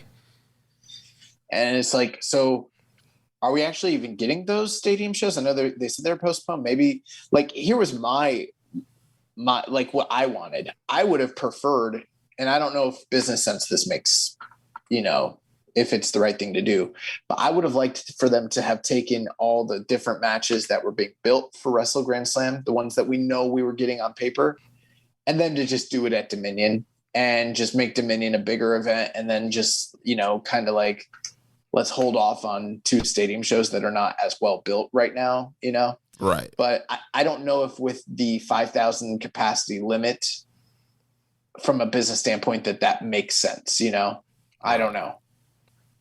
Yeah, there's so many questions to be answered there. But I agree with you. I would like them to make Dominion a bigger deal, because I mean Dominion has been a big deal in the past, and it really kind of dropped off last year with the whole Evil angle and in Evil getting the double titles from Naito. So I definitely think Dominion could use a nice little card here. And so yeah, do Okada Ospreay at Dominion, do Cobb Ibushi, do Yo Desperado, do some of these big matches that were going to be coming up, do them at Dominion, make Dominion a big card. Yeah. God Techers, Ibushi, Cobb, all that shit. You know, everything that was kind of built. Yeah, Jay White, David Finlay. Right, exactly. And because that right there is a Dominion, I wouldn't even say quite a Dominion level show, because if you compare it to some of the Dominion shows from the past, I mean, there was a time where Dominion was literally Wrestle Kingdom, 2.0. Like, that's how big those Dominion shows were very often. And the last 2 years, I would say it hasn't quite felt that way, especially last year. But this would at least be a step in the right direction. If you gave us all these different feuds that they built, then it kind of redeems things. But, I don't know if they're still looking at Yokohama and still looking at the Tokyo Dome in the middle of the year, which I initially thought was a great idea. But once we saw it in practice, it just didn't seem like it was going to be that successful or even intriguing from a booking standpoint. So I don't know. Yeah. And speaking of these two shows, we had a question here from Reddit user The Peaky Blinder. Says, do you feel there is room in the calendar for the two Wrestle Grand Slam events later in the year, with the lack of vaccinations still so low, meaning the capacity limit of 5,000 is unlikely to increase soon? Do you think it's even worth doing stadium shows, even if they can get the venues for a higher price? He has an edit here. The Dome show will also be dependent on what happens with the Tokyo Olympics if they go ahead. Yeah, and that was my initial thought reading that question, is like, well, what about the Olympics? And then you also have to kind of consider, what about G1, and I remember last year, we didn't even get like a King of Pro Wrestling show, right? Right. Yeah. There's no, yeah. So, I mean, that's another thing. Like, some of the more traditional shows that we're used to seeing might kind of go by the wayside, which I'm not opposed to if it makes sense. My whole thing is like, I just want to see the best product possible, and those two shows personally didn't feel like we were about to get the best product possible. As counterintuitive as that might sound, because on paper, it sounds like when you talk about like two big stadium shows in the middle of the year, I mean, that's some like 90s New Japan, late 80s New Japan sort of shit. Like, that's cool. But then when you see it in practice, and it's like, well, there's so few actual drawing feuds that, make sense. There's not a lot of angles that really built into this thing. There's not a lot of compelling stories, just the general malaise. And then also the fact that we don't even know what the attendance situations would have looked like for those shows, considering the state of emergency. And yeah, I agree with everything that, Peaky Blinder said here, with the lack of the low numbers of vaccinations. The capacity is, kind of capped at 5,000. I don't even know if it's worth doing those shows. And so like, I'd much more be inclined to see like, if you're going to, if the best you could do is a 5,000 seat show, do one of your, do a sumo hall, do a, whatever, one of those buildings, and, Nippon, Budokan, stuff like that. And run those shows and give us the best card that you possibly can. And let's try to weather the storm, because you got G1 coming up. You got Best Super Junior still on the docket down the road. You still got the Olympics coming up. And, there's a lot of things to kind of take into consideration when you're kind of looking at the calendar that way. Yeah. Well, and that kind of wraps up the update there on New Japan. So looking forward to those shows coming back. Also, we don't have cards yet. We'll review a couple of those shows next week, and so kind of a little mystery vortex shows that we'll be going into here.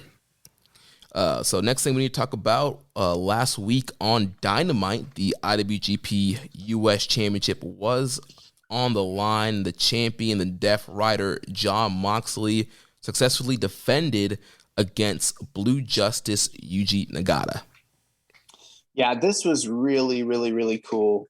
It's something that, we'd both been looking forward to for quite a while. And then, you know, kind of getting the news that it was happening on Dynamite, that was like kind of shocking. We've been discussing it obviously at length here, but the match itself was just really, I mean, it was just such a cool presentation. You know, Nagata came out, he was seconded by Ren Narita, and then Moxley came out to Wild Thing for the first time, which, you know, I don't know if it's, I mean, I assume it's a, homage to Onita and that sort of thing. I don't know if he's trying to angle himself to get into another exploding ring barbed wire death match over at the reformed FMWE or whatever. Yeah. But yeah, he came out seconded by Kingston, and I thought the match was very good. I thought it was very entertaining, very fun.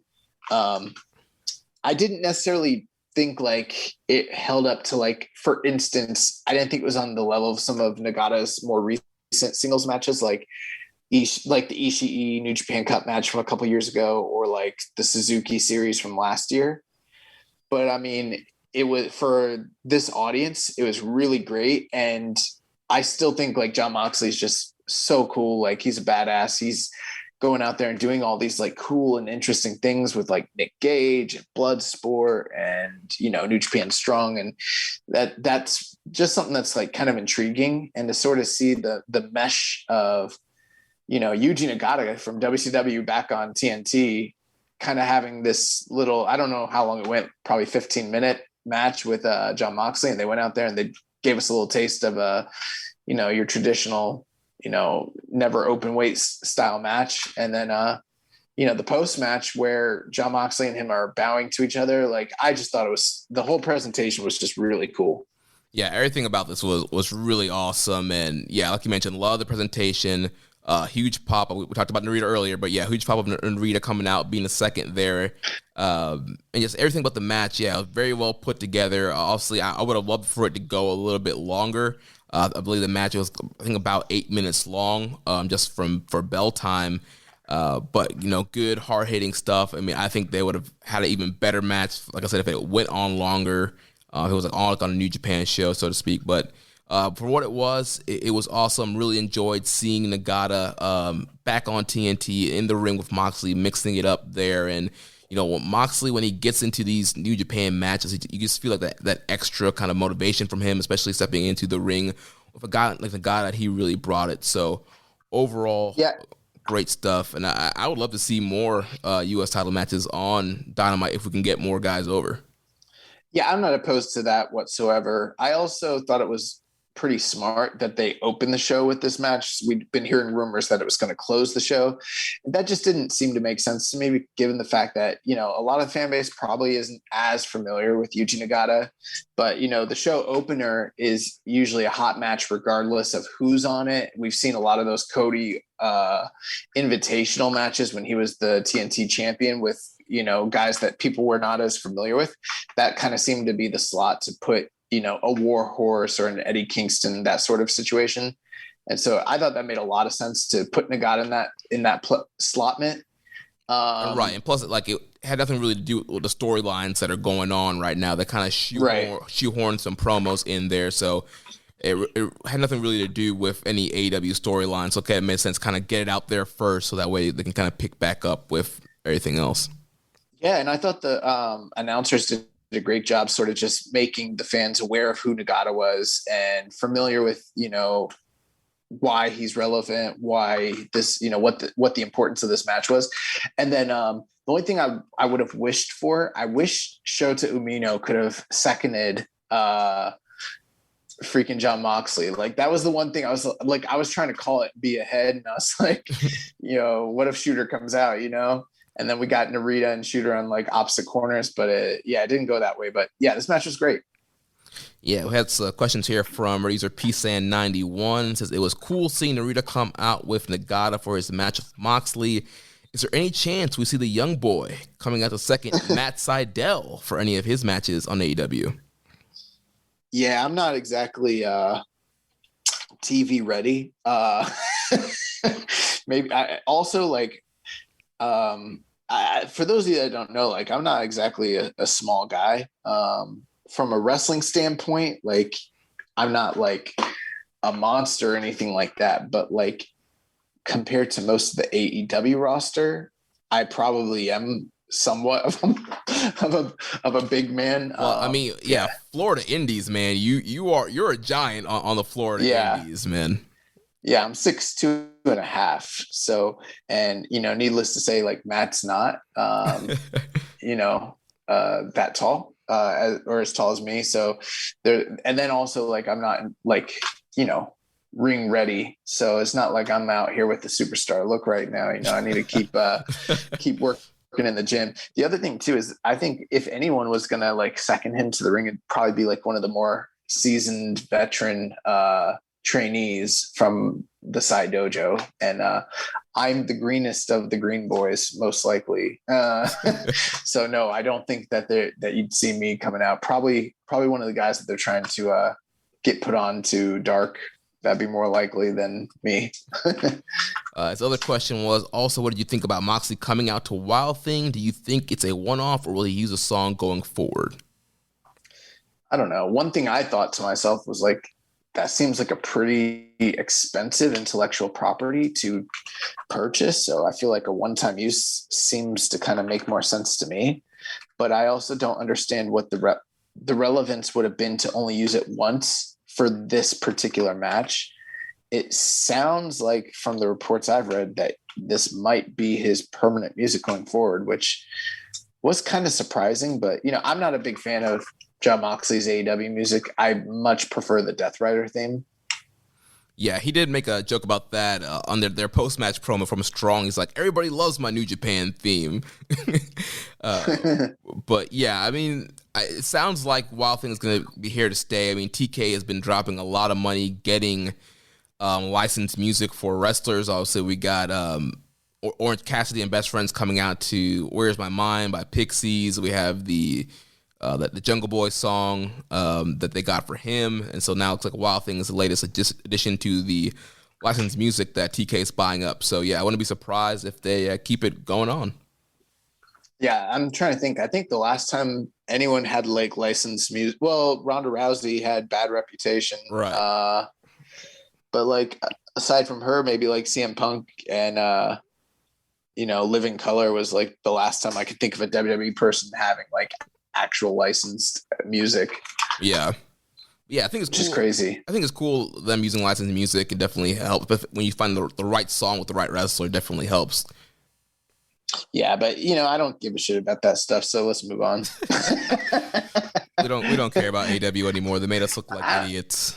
I don't care about AEW, bro. Like AEW is cool, but I'm all about that. That fighting spirit, that Inokiism. You know what I'm saying? Yeah. So let's talk about New Japan Strong now. So they had the second night of the Collision Tour this past Friday. Show opened up with our good friend Rocky Romero defeating newcomer AJZ.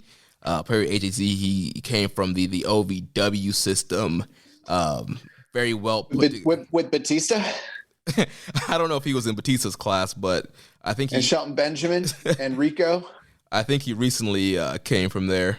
He wasn't working Leviathan. No, I don't think he was. Okay. But Jack guy, huge, vascular. Vince would love the look of this guy. I wouldn't be surprised if he gets a NXT offer after being on Strong. Someone getting an offer to go to NXT after being on Strong, that's crazy. That's never happened before. Yeah, I don't know why I would think about that. That would never ever happen. Never. God. But yeah, so yeah, this was HAZ's debut here. I thought he looked fine. He had a ton of charisma, a ton of energy. Thought his wrestling was fine. Nothing really like stood out to me that made me was like, man, I want to see this guy back in New Japan for sure. I'm hearing a lot of fine. He was fine. Well, guess what? He didn't get that W, so it was not fine.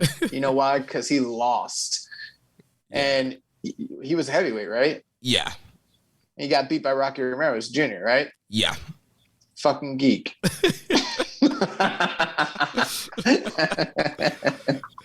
Oh man, but yeah, so he'll probably be on the next. I mean, if he was here at this point, I'm assuming we'll probably see him on the rest of the tapings. I don't know. It's been sort of touch and go with some of these guys. Like we saw like Yoda Wheeler recently, and yeah, we haven't seen him back since then. And AJZ. So I don't know if like some of these, like for instance, like the West Coast Wrecking Crew. I don't know if guys like that are here to stay. In the early days of Strong, like once you saw someone, you could kind of count on the fact that they were going to be around for like the next set of tapings, and they'd be on like all 4 episodes. But now guys are kind of like making one-off appearances, and I'm assuming they're sort of like tryouts, it seems like, to some degree, or maybe just establishing themselves before the company decides to go full in on them with like the next set of tapings, whatever that might be. So I don't know if we're going to be seeing more of AJZ, but I've heard some good things. I didn't see this episode, but yeah, a lot of people had a lot to say about his physique and, his charisma. Yeah. I thought his look was great, charisma great, but in ring was just fine. I mean, it wasn't bad. It was just nothing really stood out. Rocky got the win with a backslide. Defeated AJZ. Oh, he didn't tap that man? Nah. Shit, broke his arm, made him humble. Next matchup, we had the team of Fred Rosser and Lio Rush defeating the Bullet Club team of El Phantasmo and Hikuleo. So we kind of have 2 feuds mixed up here with, ELP and Lio Rush have been feuding on Strong, and then Rosser and Hikuleo have been feuding, and that's building up to their big no DQ main event next week on Strong. And this was a good matchup here. A lot of good interactions between both sets of opponents here. Hikuleo kind of staying away from Rosser in the beginning and letting ELP take care of Rosser until finally both of them get their hands on each other. Match ends with Lio Rush hits to come up. That springboard stunner on ELP gets the win for the team. But then post-match, Hikuleo and Fred Rosser are brawling. Leo and the referees are trying to break it up. And then they go to the back, and Rosser is cutting this whole promo on Hikuleo, and he's like, Oos, I know your family, Oos, and I want to kick your ass next week, Oos, and keep calling him Oos. And I'm like, isn't Oos like a Samoan thing? Not necessarily a Tongan thing? I really don't know. I don't like I'm the wrong person to be asking like Oos, Yeah, I don't know. Let me see. According to @TheRealRikishi from the 12th of December, 2017, his Twitter, he says, Oos is Samoan slang for brother that we use, but the correct saying is Uso. You got it, Oos? Happy holidays to all. So the Uso brothers are the brothers? I guess so, yeah. And that makes sense, because when you're out there working, you want to show them that you're a good brother. You know what I'm saying? So, kayfabe. So, I don't know, man. Oos is Samoan, and like he's Tongan. So I don't know if, Yeah, Fred Rosser was confused there, but besides that, it was a good promo. Very fired up, very energetic. That'd be like, I don't know, like I won't get into it. Never mind. I won't say anything. And also in that post-match promo, Lio Rush mentioned facing off against ELP, saying, ELP, every time you beat me, you had to cheat. Tonight, I beat you clean in the middle. So clearly, it seems like we're going to get another ELP Lio Rush match down the line. But yeah, this middle match, nice little sprint here. Good way to preview Hikuleo, Fred Rosser, and set up the potential ELP Lio Rush rematch. Then we go to the main event, Elimination Match. 8-man tag here, eliminated by pinfall, submission, or over the top rope. We had Team Filthy, Chris Dickinson, Dane Limelight, JR Kratos, and Filthy Tom Lawlor. And they defeated the team of Brody King, Clark Connors, Carl Fredericks, and TJP. First big thing here, Clark Connors came out first for his team solo. New gear, new music, officially announced as the Wild Rhino Clark Connors. So he's officially graduated from the LA Dojo. Yeah, man. Only New Japan Strong can a man walking out in just plain trunks with a big white stripe elicit a super deep emotional response out of the collective fan base. So, yeah, I mean, they're telling stories out here, much to the chagrin of the detractors. They try to say, oh, there's no stories in New Japan. Well, what the fuck do you call Clark Connors? He's got a white stripe. He's the wild rhino, dog. Yeah, that's a story. Yeah, there hasn't been a lot of build to him, wanting to graduate and, really be the top of the class there and trying to catch up to the Alpha Wolf, Carl Fredericks, who was on his team here. And so, yeah, they debuted the new gear here, new music. So clearly Clark Connors is on the up and up here in New Japan Strong.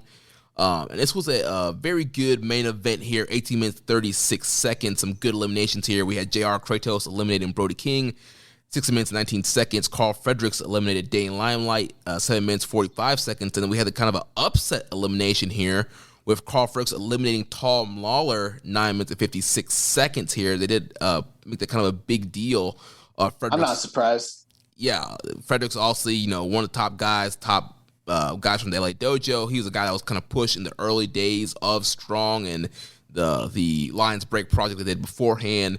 And so they definitely made it seem like Fredericks could be in line for a Strong Openweight title because he eliminated Tom Lawlor. Yeah, I could see that. But, I mean, it's all going to depend on whether Tom Lawlor's still champion come in the next few weeks. Right. Then we had Dane Limelight help behind the referee's back, eliminating Carl Fredericks. Then JR Kratos eliminates TJP, which came from some miscommunication between Clark Connors and TJP, which they were kind of teasing that story out the last time they teamed as well. There was some miscommunication between TJP and Clark Connors. So that might be leading somewhere. TJP was involved in miscommunication? That's crazy. He's usually, the beacon of truth and just, a wise man, always putting, super accurate and compelling, truthful information out there. So I'm surprised by this. The great TJP. Yes, the great TJP. Yeah, I don't know why people always would assume that he, miscommunicates or that he doesn't tell the truth, This was an 8-man tag, right? Yeah. 7 good talents, 1 great talent, TJP. This is the man who said he's, all his career he's been trying to find somebody that he can learn from. And unfortunately, he's never found anyone that was great enough. And I don't know if he probably felt that way about this match too, because that's just how good he is. It was a clinic for them. He was teaching all these guys, He was teaching all of them. He's a giver. He's a giver. Okay. But yeah, unfortunately, he got eliminated by JR Kratos, and then came down. Clark Connors was solo against Kratos and Connors. He was able to eliminate JR Kratos, came down to Chris Dickinson and Clark Connors as the last two. Really good closing stretch between both of those guys there. Nice pace, intensity, nice strikes in, but Connors, the Wild Rhino, he could not overcome the number one contender for the Strong Openweight Championship, and Dickinson was able to eliminate Clark Connors to get the win for Team Filthy. They win the big elimination match. Dickinson gets some momentum rolling into the Strong Openweight title match, but the real big thing that happened here was post-match. So post-match, all Team Filthy, they come back in. They try to raise Dickinson's hands. He kind of rips his hands away from them, and they're trying to, talk some things out there. Finally, they convince him to all lift their hands. They all raise hands, and Dane Limelight, boom, hits him with a low blow. They jump him, but then Brody King comes out to make the save, and so, he's in Violence Unlimited with Brody King in Ring of Honor. So it seems like they're going to kind of make that kind of crossover with Strong as well. So clearly, Dickinson no longer a member of Team Filthy, being ejected here. Kind of due to the tension that's been happening that we've been seeing build the last few weeks. So going into the Strong title match, his own man. Yeah. So we've got 2 compelling weeks for the New Japan Strong Collision Tour coming up here. Night 3 will air on May 21st with a card of Bateman versus Alex Coughlin to open, Brody King and Carl Fredericks versus Team Filthy, Danny Limelight and Jared Kratos. And the main event will feature a no disqualification match. I think that's a first time in Strong history when Fred Rosser faces Hikuleo in the rubber match between those two. And then the next week we have the Collision Tour Night 4, and that will be headlined with the New Japan Pro Wrestling Strong Openweight title match between Tom Lawlor and Chris Dickinson, which is the one, that's the big one. It's the one we're all waiting for. So yeah, definitely a big matchup. Really looking for, it's going to be a hard-hitting, intense match. I think it's, could potentially be, a strong match of the year contender. And yeah, this Collision Tour has been well built, well put together. They've been telling a lot of great stories, developing feuds, developing characters. These last few weeks of Strong have been some of the best TV that they've put out there. And I hope this momentum continues on after the Collision Tour. New Japan Strong right now, and this is something we weren't saying a few months ago, but right now it's the most consistent aspect of the overall New Japan product. Whereas I think you definitely still have the better in-ring presentation when it comes to, the big matches on the big shows, the big cards with New Japan proper, obviously. But when it just comes to, when you compare like your Road 2 shows and the current state of those Road 2 shows and compare them to like your weekly New Japan Strong, and like you mentioned, just the progression, the character development, the storytelling, the concise nature of the show, it's just easy to watch and sort of, digest. It reminds me of like when Power was really good, or when MLW first launched, it was really good, or like, the better years of like NXT. Right. Except obviously this is a New Japan product. Right. And so, yeah, hopefully, with things opening up here in the U.S., there's a lot of companies that are bringing fans back. AEW is going to have full capacity for Double or Nothing. Ring of Honor, they're bringing fans back in for Best in the World. So we're starting to see promotions, bring fans back. WWE's rumored, I think, in July to bring fans back. So hopefully that means that we can get some fans in the building for New Japan Strong, as they're already putting out some great stuff here in an empty arena environment. And I think a really hot, California crowd, you get like, 300 to 500 people in that studio building. I think that would just help put that show over the edge even more. Yeah, I agree. I think it's going to be very interesting to see what happens with that product going forward once we do have fans involved, because as of yet, we have never seen a North American audience involved with that show so far.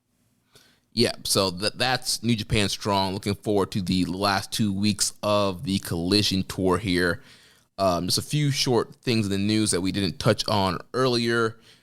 First, kind of the Impact update. So we had the Under Siege Impact Plus special this past weekend.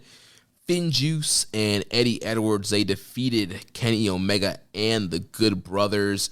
And then Josh Alexander successfully defended his X Division title against El Phantasmo. If you haven't seen those matches, both of those matches are now up on New Japan World, so you can check those out. I've heard that the Josh Alexander ELP match was match of the night, tore the house down. Haven't gotten a chance to watch it yet, but I'm definitely going to watch it because I'm a big fan of both of those guys, and I heard it was kind of maybe more of a throwback to some of the older X Division matches that used to get a ton of praise. So I'm looking forward to checking that out.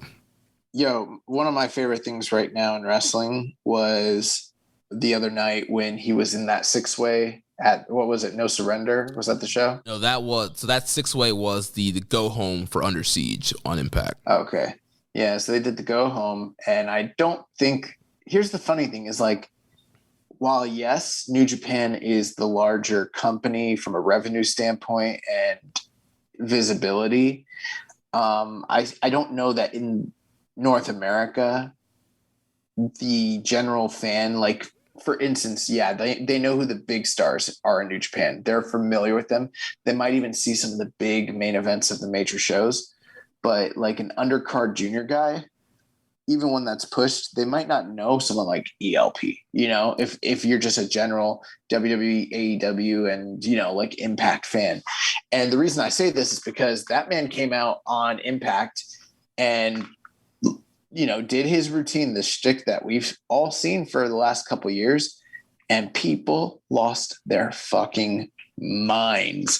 They could not understand. Now, here's the funny thing is like when your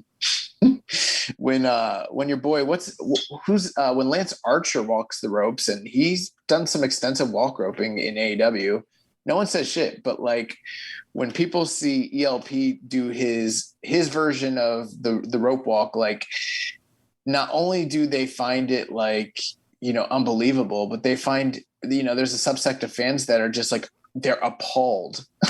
Yeah. That anybody other than The Undertaker would, you know, do the old school and walk at the ropes, and like just the criticisms that were being thrown out on Twitter. And, you know, I don't even really like ELP. Anyone that's listening to the show like knows that I'm not the biggest ELP fan from an in-ring standpoint, but I understand that he's a phenomenal worker when it comes to his athletics. And dude, these people were just fucking losing it. It's like, I don't know. It's like WWE has brainwashed fans to think like, you know, these legends are so sacred that you can't even like do the moves that they're like known for. Right. There are people who are pissed because he, you know, his finisher is the sudden death super kick, that he was doing a super kick, and that, you know, he does the Undertaker pin where he does like he folds their arms over and sticks his tongue out. People were losing their mind. You know, how dare you disrespect the Undertaker? How dare you do this? So. Yo, he put out a tweet and he's like, The Undertaker, and he's like, The Undertaker couldn't tie my shoes or like hold my jock or some shit like that. I was just dying. And, you know, it's unrelated, but they did a spot in one of the AEW matches this week where one of the Young Bucks did the "I'm sorry, I love you," and people were like, "How dare you disrespect the sanctity of Ric Flair's fake retirement match?" Right, the match that ended up really being his retirement. Yeah, yeah, it's like, oh my god, dude, you guys. But the reason I just said that is like, you know, like I think it's good that there's this crossover with Impact, because there is a subsect of fans that probably weren't familiar with Juice Robinson or Dave Finlay, and definitely ELP.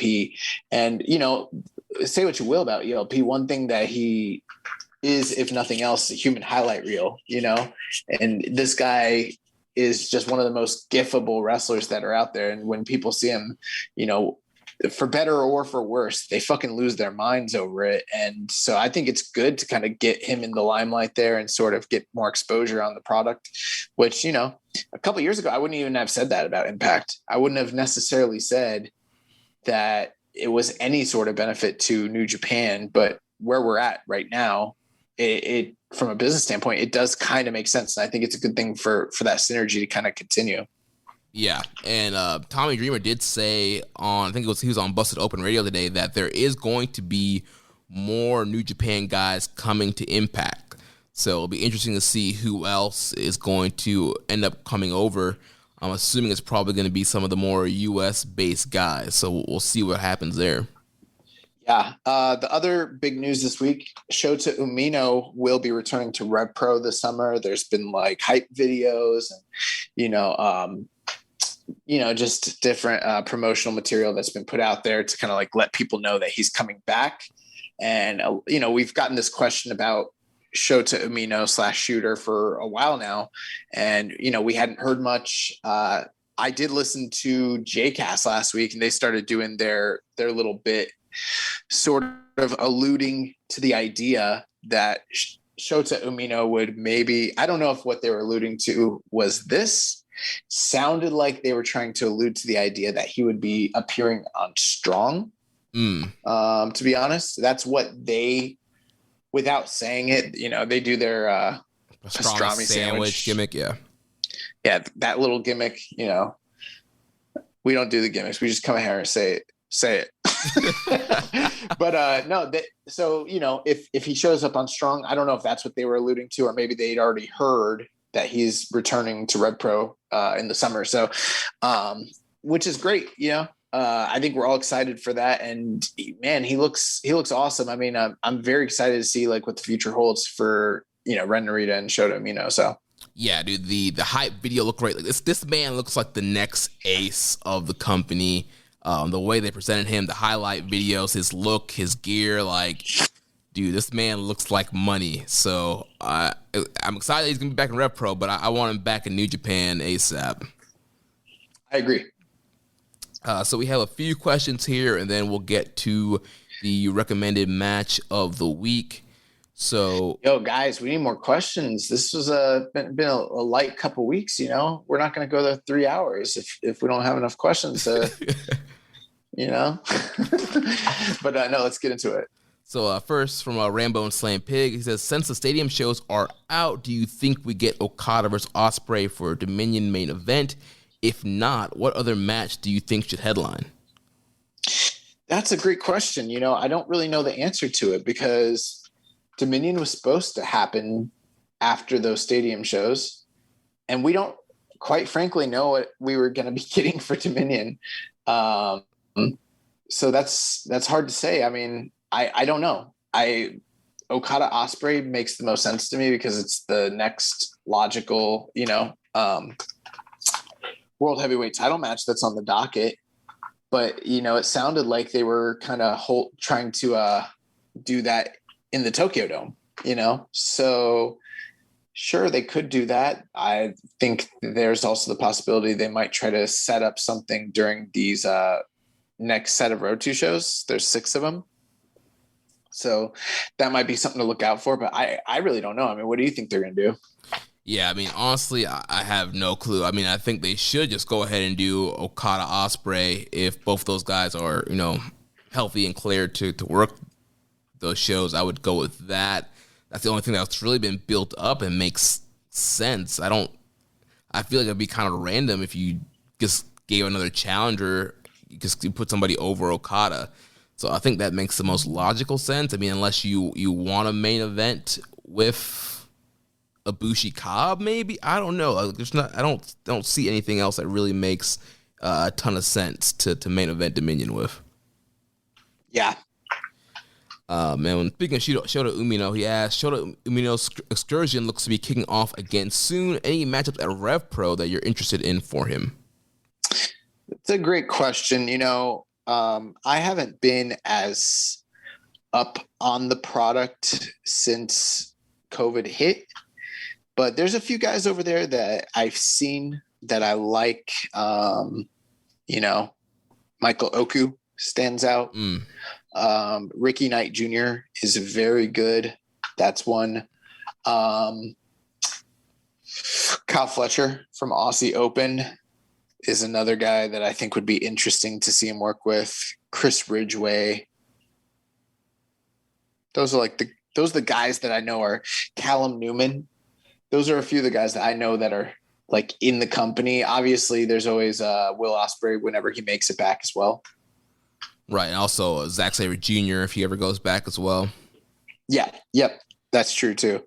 So, yeah, I mean, I'm looking at the cage match roster who's worked in 2021. There's only been, a shoestring roster of guys, about 28 people, that have worked this year. And then I'm kind of looking at last year, and I mean, they had 82, so pretty big difference there. And I'm not even totally familiar with all the talent that they have, but the guys that I mentioned are the ones that I know that are there. I know there's some New Japan guys that make frequent trips. El Fantasma was one of them. That might be something that's interesting too. So. Yeah, and you mentioned all the Rev Pro guys that I know that I would have thought of. I don't know a lot of the other guys. I know like Dan Maloney is somebody, I think that is somebody they've been pushing, who used to be from NXT UK, and I think he was in the finals of their the SWE, that the tournament they were doing. Yeah, I mean, there's some other names here like Dan McGee. I'm not as familiar with, people I haven't really seen. So, I couldn't speak to all that. I mean, I do wonder who from New Japan will be returning once. I think that will be an interesting thing too, is like once the doors kind of open. Because I mean, if you look at Rev Pro prior to the pandemic, I mean, they weren't just a primarily domestic, Brit Res product. I mean, you had like Eddie Kingston and, Pac and Amazing Red and Cavernario, all these different guys from around the world, LA Park, working there. And then that sort of stopped once, the pandemic began. So I think there'll be other interesting opportunities for him as well, if travel restrictions kind of subside and things become safer too. Yeah. So moving on to next question from Mitch MM22 says, is there any unspoken rule in New Japan that you can't win the top title and have a banger entrance song? I don't think it's a coincidence that Suzuki and Goto are the top two guys that never got a run with the top belt. That's a funny question, but I mean, I can debunk that pretty easily. Kenny Omega, Kazuchika Okada, Tetsuya Naito, Hiroshi Tanahashi, Shinsuke Nakamura. Yeah, there have been plenty of IWGP champions that have had great entrance musics. Who I'm guessing he probably doesn't like Ospreay's current theme. Which I don't even know what his current theme is, to be honest with you. I like his current theme. Honestly, I liked Elevated better, but I think this kind of fits the whole heel run. Yeah, I don't know what it is, so I couldn't comment on it. Maybe. Elevated was like once you heard that dun dun dun dun dun dun dun, like you're like, oh shit. Yeah, it's about to go down. Yeah, maybe he doesn't like Kota Ibushi's theme, maybe. Yeah, I mean, I'm not like the biggest Kota Ibushi theme guy ever, but it's not bad. I mean, it is what it is. I don't know. Yeah, but I do agree. I do love Suzuki's and also Goto's. Goto's theme is actually one of my favorite themes. Goto's theme is the funny thing is like I'll be watching the show and like my girlfriend likes to be like ho like just fucks it up and I'm like, what are you doing right now? His theme. Anytime he comes out, we have to watch the whole thing. And anytime fucking Taichi comes out, like we have to watch the whole thing. Yeah, your girlfriend loves Taichi. Yeah, I don't get it, bro.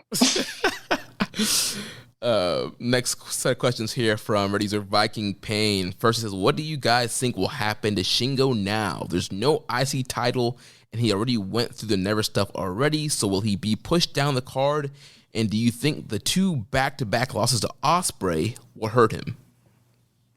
Yeah, I mean, I think that's a thought subconsciously that I've sort of had. I don't know if I've kind of worked it all out, but that's something I've thought about is, this is why I'm just really, from a common sense standpoint, I'm really against the whole amalgamation of the titles. Cause it's like the Never title. Yeah, sure. It's being elevated, but you have all these guys that held it previously when it was an important title, but not number two title in the company level, like Suzuki, like Ishii, like Shingo.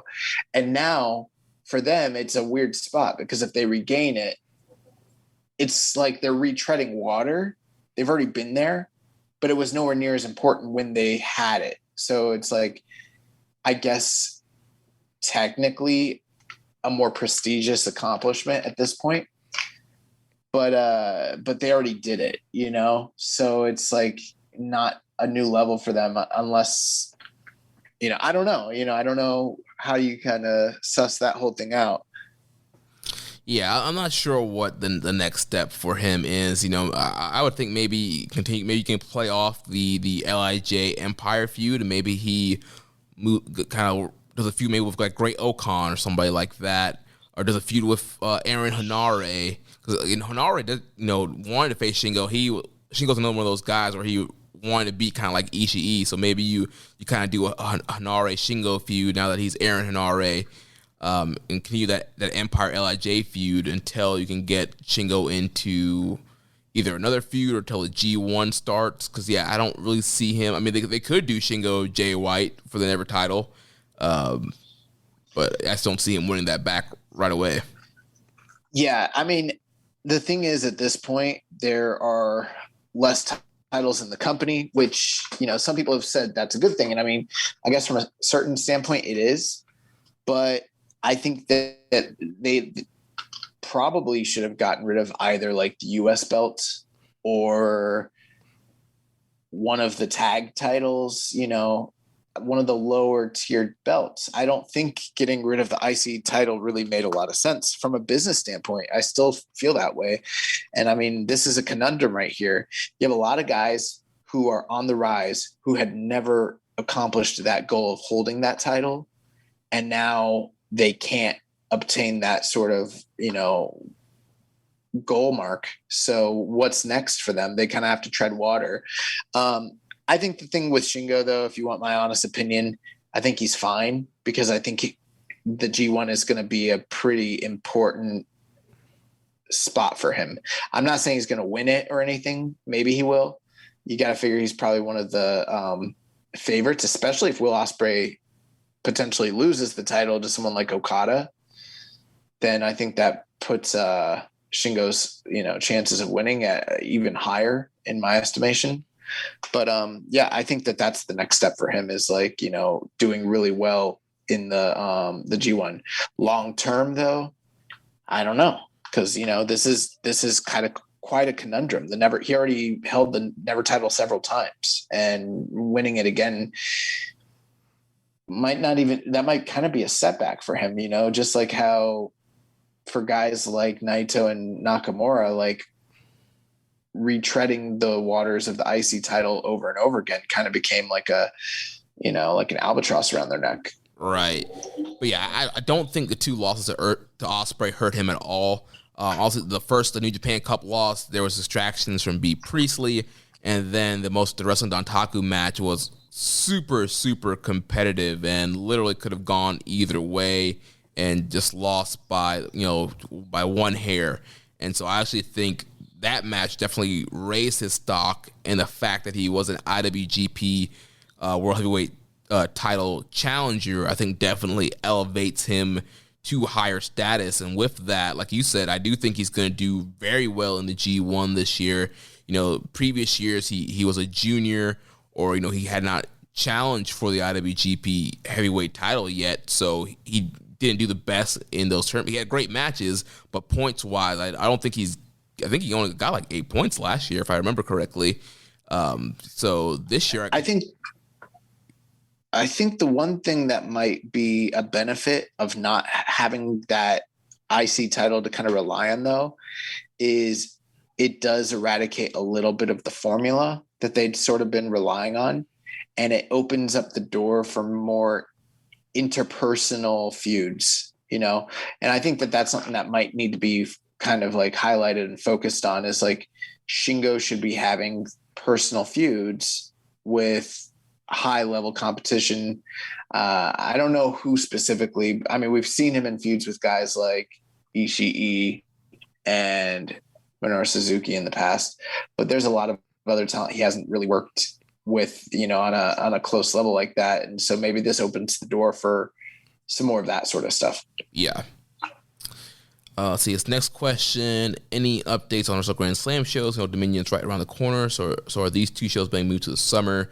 We kind of touched that earlier. Yeah, we don't have any idea when Wrestle Grand Slam would happen. I guess they could do it after the Casino Road Tour, but yeah, we don't have any info on that. Next question. He said, since everyone's been doing it, give us your opinion on Cody's promo. And I think he means the infamous American Dream promo. Yeah, that happened on last week's Dynamite following the IWGP US title defense. Oh boy, man. I felt like this promo was just kind of all over the place for Cody. And I think Cody is a good promo and does give some good impassioned, fiery, you know, bayface promos most of the time. But yeah, this promo just wasn't it. Yeah, that's putting it mildly. Yeah, I just you know, here's one thing I will say is, like, I don't want to get too political or anything like that. I think his intent with what he was saying came from a good place, I suppose. Yeah.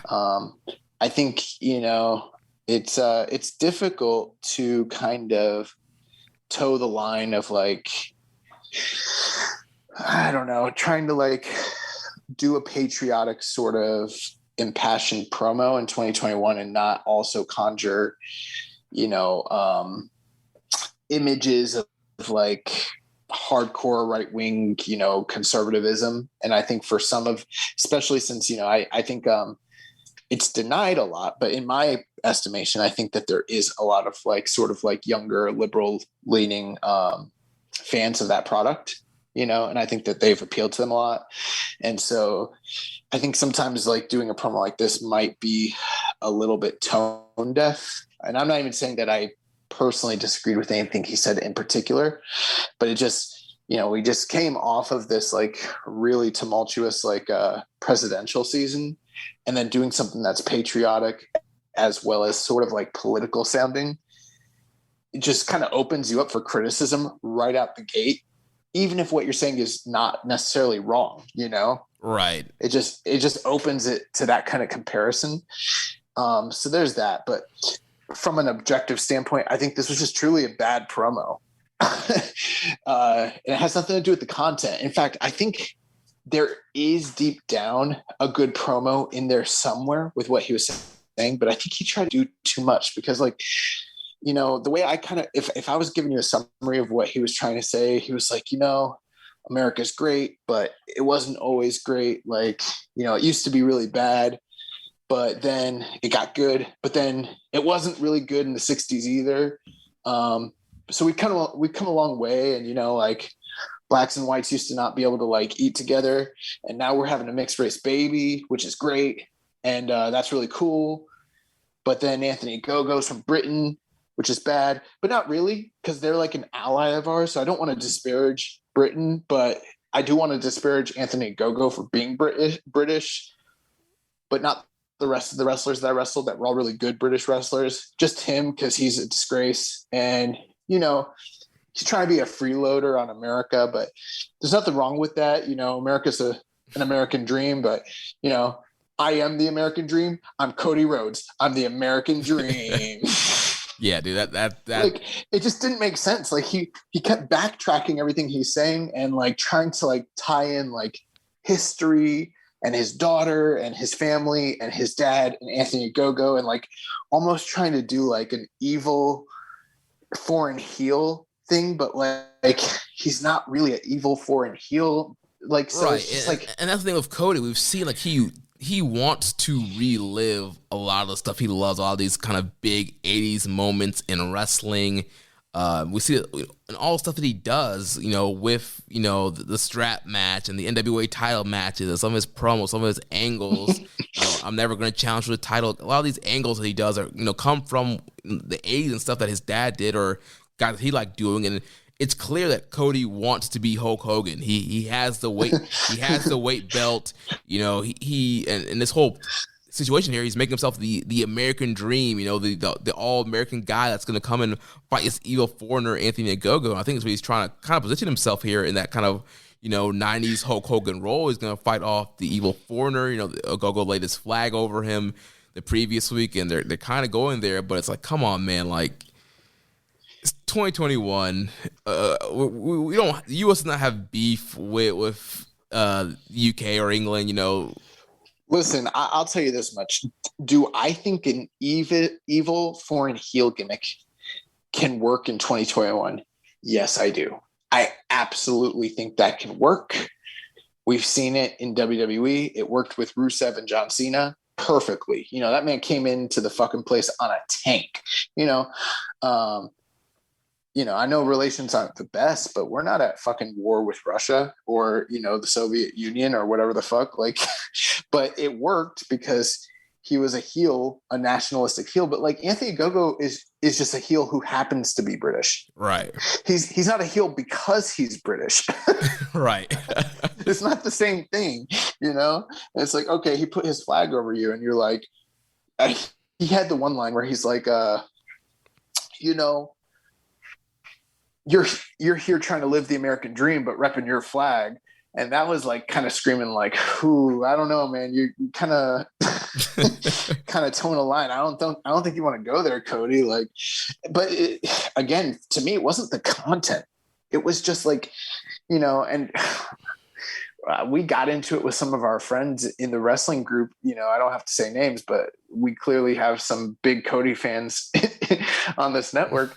And I was just like, dude, I think Cody's a fantastic promo, but I do objectively think this was probably the single worst promo in AEW history because it just wasn't good. It just wasn't good, and I know that you could try to use an argument and say like, that promos are subjective, but I don't think they are, like I think a good speech giver, regardless of whether you agree with the content of the message, doesn't negate their competency at speaking, Right. And someone who is a good speech giver, a good preacher, a good public speaker, orator, like that's going to come through. And this was not a well thought out or a well reasoned or put together promo because it meandered, it wandered, it was in circles, it didn't make sense.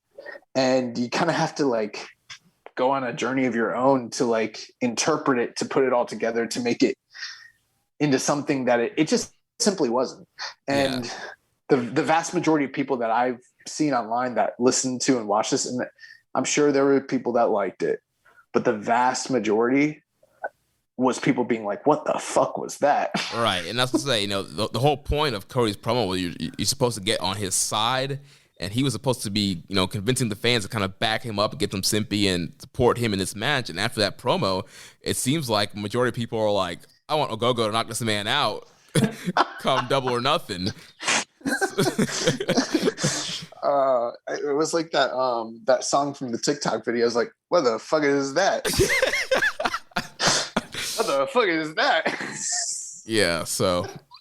Oh man, like literally the whole promo, like we were just sitting there and we are like, what is he talking about right now? And that was the thing. What is he talking about? So yeah, I didn't think it was good at all. Sucked. Yeah, and Ogogo smoked him on Dark Elevation last night with a great promo. So nobody watches that shit. The next question, he said, we know Young Boy has been training to be a wrestler, but what about Jeremy? Why is the next Kurt Angle just doing a New Japan Pro Wrestling podcast? I appreciate that, my companion, that you think I could be the next Kurt Angle. But bro, that's bullshit. You cannot be. There's never been anyone like Kurt Angle ever. Oh man, man, my bumping days are over, man. I'm 31, about to be 32. My back hurts if I sleep the wrong way. I can't imagine what would happen if I go and take a bump. You'd be fine, man. You could do it. Yeah. You could easily do it. Yeah, I don't know, man. It just if I was gonna do it, I mean, you gotta put your everything into wrestling, man. And I got a full-time job. I'm very involved in my church.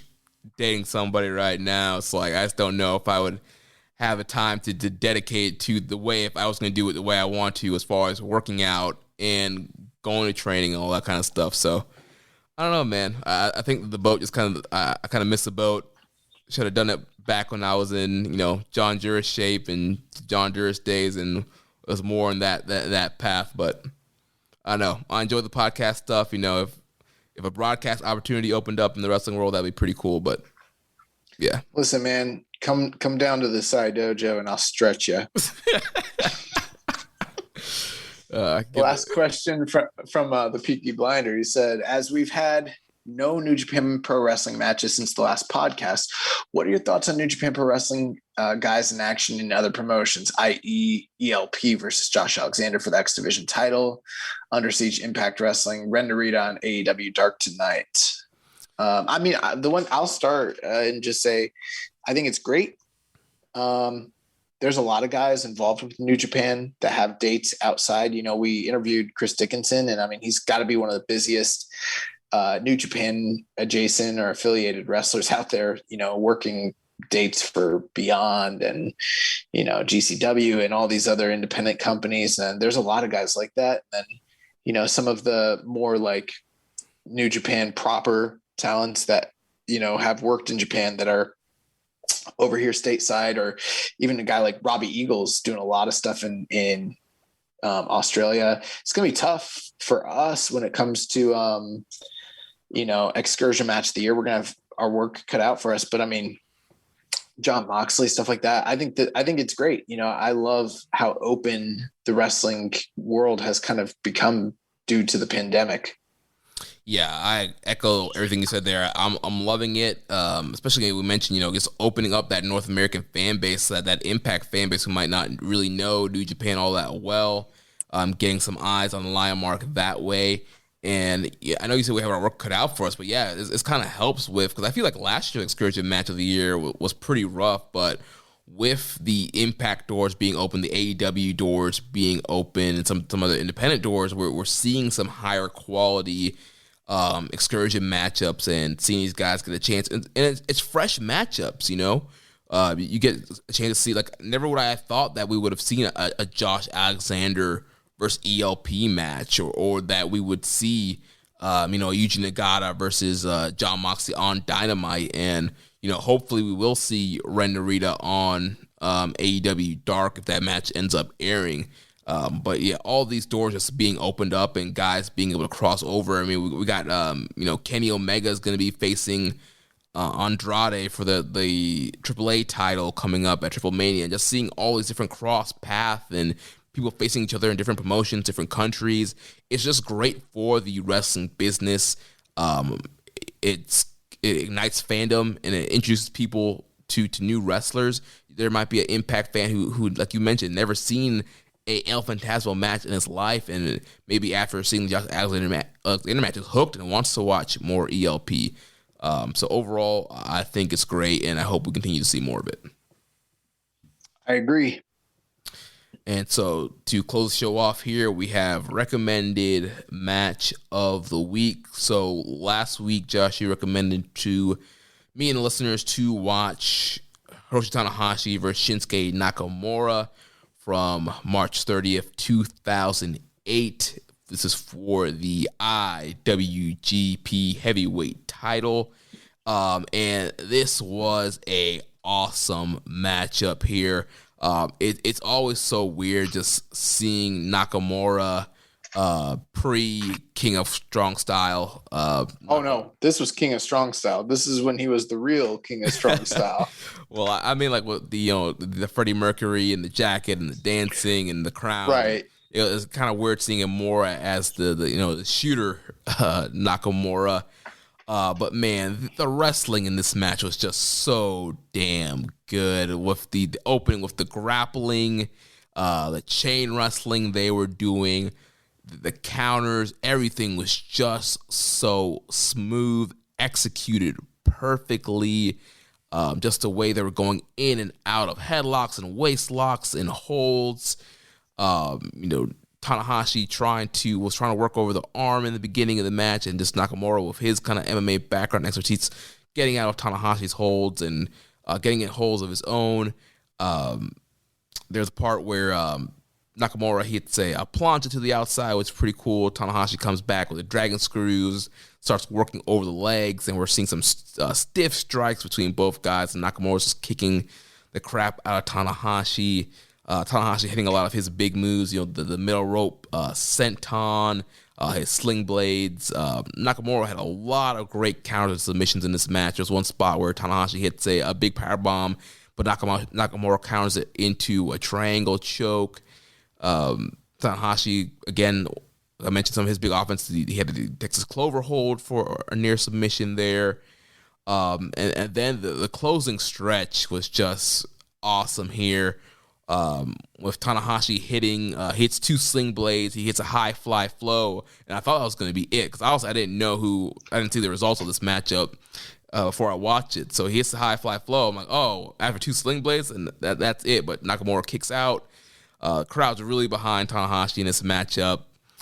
He goes back up for a second high fly flow, but Nakamura gets the knees up. He hits his Samoan driver move for a great near fall there. And then I just had a series of just incredible near falls, back and forth. Nakamura goes for the armbar. Tanahashi reverses into a schoolboy. Nakamura kicks out at the last second, and Tanahashi gets an O'Connor roll. Nakamura kicks out again, turns that into the armbar, and Tanahashi immediately taps out because he gets the arm fully extended. There's nowhere Tanahashi can go. Taps out. Man, just great matchup. Just like I said, the work was so good. The story was so good. Like, just everything they did was just so crisp and just executed perfectly. Yeah, and it was really interesting with this match to see it kind of come off of this is a rematch of the Wrestle Kingdom, or I don't even know if it was Wrestle Kingdom. I think it was Wrestle Kingdom 2, or if it wasn't, it might have been one of the January 4th Tokyo Dome shows. But up to this point, I would say easily the best Nakamura Tanahashi match in their long storied rivalry, and I don't know if everyone's kind of aware, but like they were their generation's version of like John Cena and Randy Orton, crowd here super hot for Tanahashi. Like every time Tanahashi almost won, like they were super behind him, and he kind of played like the dick heel, like definitely leaning more towards like a dickish heel than the kind of like triumphant baby face that you might be more used to nowadays. Right, we saw in the Kanemoto match, so the crowd, when we reviewed that match last week, the crowd was more behind Kanemoto, and Tanahashi was more of that kind of baby face on fire and in peril and trying to beat this heel that's beating the crap out of him.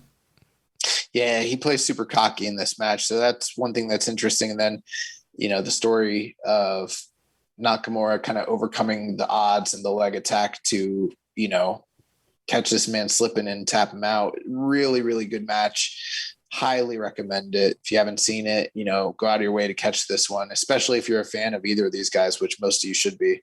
Yeah, great matchup. So now the recommended match of the week. This week, it's my pick, and this is going to come from King of Pro Wrestling 2013. It's for the IWGP Intercontinental title. Shinsuke Nakamura defending against Naomichi Marufuji. Yes, I'm pretty confident I've seen this match before, but it's been quite a while, so I'll definitely check it out and get back to you guys next week, especially since next week's gonna be weird, right? Like we've got 3 Road 2 shows early next week, like in the middle of the recording schedule. Yeah, so for sure we'll be able to review the Monday show. Depending on how Tuesday winds up, we might be able to get at least we'll have the Tuesday results going into the Tuesday night recording. So we'll have 2 shows of results to talk about for next week. Awesome. And then of course we'll have night 3 of the Collision tour to talk about as well. So we should have plenty of stuff to talk about next week. But that's going to wrap things up for this week's episode of Keeping It Strong Style. If you enjoyed today's show, please consider making a donation by visiting socialsuplex.com/donate. Click on that donate button under the Keeping It Strong Style logo. Make sure you connect with us on social media. The show is at KI Strong Style. The network is at Social Suplex. I'm at Jeremy L. Donovan. On Facebook, we are facebook.com/social suplex. You can find us in the Wrestling Squared Circle Facebook group, facebook.com/group/Wrestling Squared Circle. On Instagram, we are at Social Suplex. On Reddit, I am the Pro Black Guy. Josh is Keeping It Strong Style. You can email me, jeremy@socialsuplex.com. Make sure you check out all the other shows that we have here on the Social Suplex Podcast Network. We have One Nation Radio, hosted by Rich Latta and James Boyd. We have the Ricky and Clive Wrestling Show from Scotland. We have the Grave Consequences Podcast with Caleb and Maserati. The 8-Bit Suplex with Josh, Number 2, and Sandy. All Things Elite with Floyd and Austin. And the Great Match Generator. Also, we had a return of Grown Men Watch This Shit last week, talking some Noah. So check that out as well. And don't forget to subscribe and leave a rating and review. And we will and also for those of you that caught this week's episode, we love your guys' interactions with us, but, reach out to Chris Dickinson, let him know, send him a line, let him know, what you thought of his interview with us, and kind of show your support of the show that way this week as well. Yeah, and also, too, Social Suplex Draft episode is going to be coming out soon as well. So be on the lookout for that on your feeds. Don't forget to subscribe and leave a rating and review. And we will catch you next week on Keeping It Strong Style, the ace of podcasts. It's your bond. Thank you for listening to Keepin' It Strong Style. We'll see you next time.